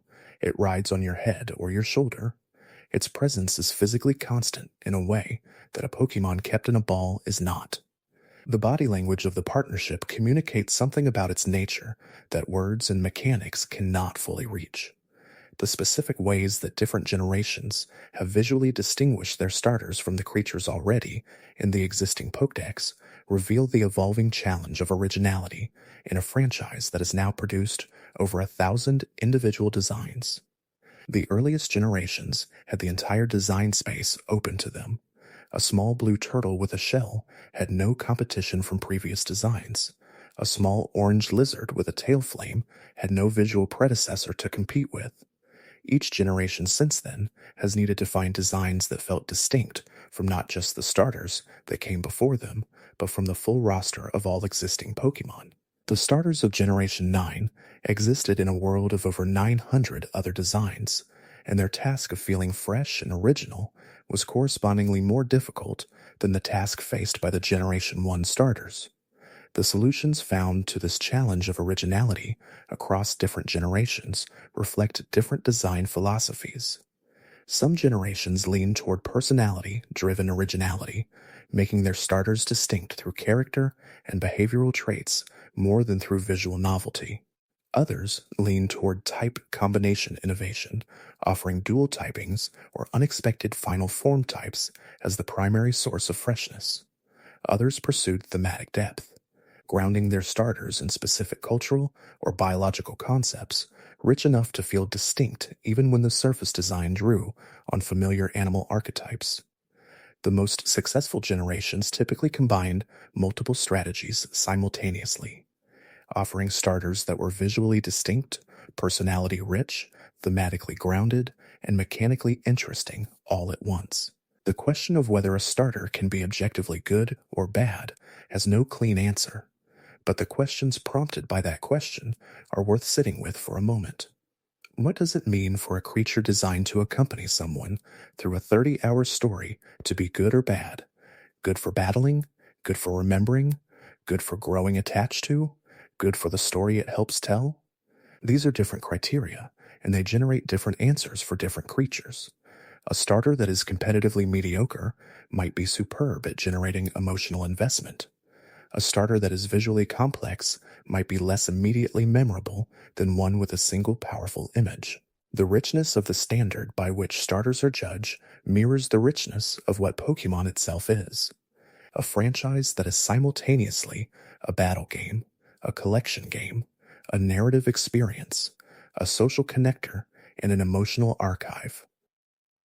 The closing moments of each main game, when the credits roll and the in-game music plays, and the player is left with a sense of completion that only the most carefully paced games achieve, are almost always accompanied by the starter. The creature that was there at the beginning is there at the end, its level significantly higher, its moveset different, its evolution complete. The contrast between the level 5 creature received in the professor's laboratory and the fully trained companion standing at the credits is the measure of the journey in the most concrete possible terms. The distance between those two states, the beginning and the end, is the shape of the story, and the starter is the creature that traveled the entire length of that distance with you. There is nothing else quite like the starter Pokemon in the history of interactive entertainment. The specific combination of choice, commitment, and companionship that the system creates, delivered through the ritual of the professor's table repeated across 9 generations and 30 years, has proven resilient in a way that few game design conventions achieve. The reasons for that resilience are multiple and mutually reinforcing, drawing on the quality of individual designs, the accumulated emotional history of the franchise, the specific relationships between starters and the stories they accompany, and the universal human orientation toward meaningful beginnings. Every journey begins somewhere. The Pokemon journey begins with a small creature placed in your hands by someone who believes you will take good care of it, and across 3 decades, that belief has consistently been honored. The franchise's approach to starter Pokemon design has also been shaped by the feedback loop that exists between what players respond to and what designers produce in subsequent generations. When the community embraced Greninja with exceptional warmth, when it voted for Greninja in international polls and used it extensively in competitive play and in the anime, that response became data that shaped how Game Freak thought about water-type starters going forward. When the initial lukewarm reception of certain starter designs resolved into broader acceptance once the full evolutionary lines were revealed, that pattern informed how subsequent reveals were staged and sequenced. The starters are not designed in isolation from the community that receives them, and the designs reflect an evolving understanding of what players need from these creatures. The specific relationship between a starter's final form and its competitive standing in the generation immediately following its release has shaped how subsequent starters were designed in mechanical terms. Blaziken's eventual ban created awareness that starter final forms needed to be carefully calibrated. Greninja's dominance in both competitive play and casual play created a model that later water starters were implicitly measured against. The desire to create starters that were viable in competitive play without being so dominant as to distort it has become an increasingly sophisticated balance challenge as the competitive environment has grown more complex and more internationally organized. As we drift toward the final settling of this long exploration, the starters of all 9 generations sit together in the imagination, a roster of 32 creatures representing the entire arc of what Pokemon has been and what it has tried to become. From Bulbasaur with its ancient seed to Quaxley with its mysterious origin. From the pixelated sprites of the original games to the high-resolution models of the most recent releases, each of these creatures carries within it a piece of the franchise's history and a piece of the history of whoever chose it at the beginning of their own journey. They are small, and they are round, and they are waiting, as they have always been waiting, for the hand that reaches out and makes a choice. The long arc of the franchise, measured through the generations of starters that have opened each new chapter, shows a creative team that never stopped asking the same foundational question. What does it mean to begin? What creature should stand at the threshold of a new journey, carrying within it the spirit of the region ahead, the promise of the adventure to come? The specific kind of companionship that will be needed to navigate what lies beyond the professor's door? The answers have changed across 9 generations, but the seriousness with which the question has been asked has not. Each set of 3 starters represents a genuine attempt to answer it well, and across 30 years. Those attempts have accumulated into one of the most remarkable bodies of creature design in the history of the medium. The quiet persistence of the starter tradition speaks to something true about how humans relate to beginnings. We understand, even without being told, that the way a story starts shapes the story that follows. We understand that the first companion chosen is not merely a convenient tool, but a partner in the deepest available sense. We understand that the commitment made at the beginning of a journey carries weight throughout the journey and beyond it. The Pokemon franchise understood all of this in 1996 and has not forgotten it in the decades since. The professor's table with its 3 Pokeballs remains what it has always been: a threshold, an invitation, a beginning waiting to be chosen. The starters also mark time in a way that few other game design conventions manage, A player who has been with the franchise since its beginning has experienced 9 distinct moments of standing before the professor's table and making a choice. 9 different creatures have occupied the first slot of 9 different save files. 9 different journeys have begun with 9 different companions. The cumulative experience of those 9 beginnings is the experience of watching a franchise grow and change across a significant portion of a human life. The child who chose Bulbasaur or Charmander or Squirtle in the late 90s and who chose Sprigatito or Fuecoco or Quaxley decades later was changed by the intervening years, and so was the franchise, and yet the structure of the moment was identical. Same professor, same table, same 3 Pokeballs, same weight of choice. And in that identical structure, across vastly different contexts, lies the franchise's most durable gift. Not any single creature, not any single game, not any single mechanic, but the consistent promise that every beginning will be honored with a worthy companion, that the first choice will be taken seriously, that the creature placed in the player's hands at the start will be worth carrying to the end. That promise has been kept across 30 years and 9 generations and hundreds of millions of individual journeys, each one unique and each one beginning the same way, with a small creature in a Pokeball, with a choice that matters, with a beginning that remembers. Thanks for watching. If you enjoyed drifting through these quiet moments, there's another video waiting on the left of your screen. Let it play while you rest. You might discover something gentle before sleep takes you again.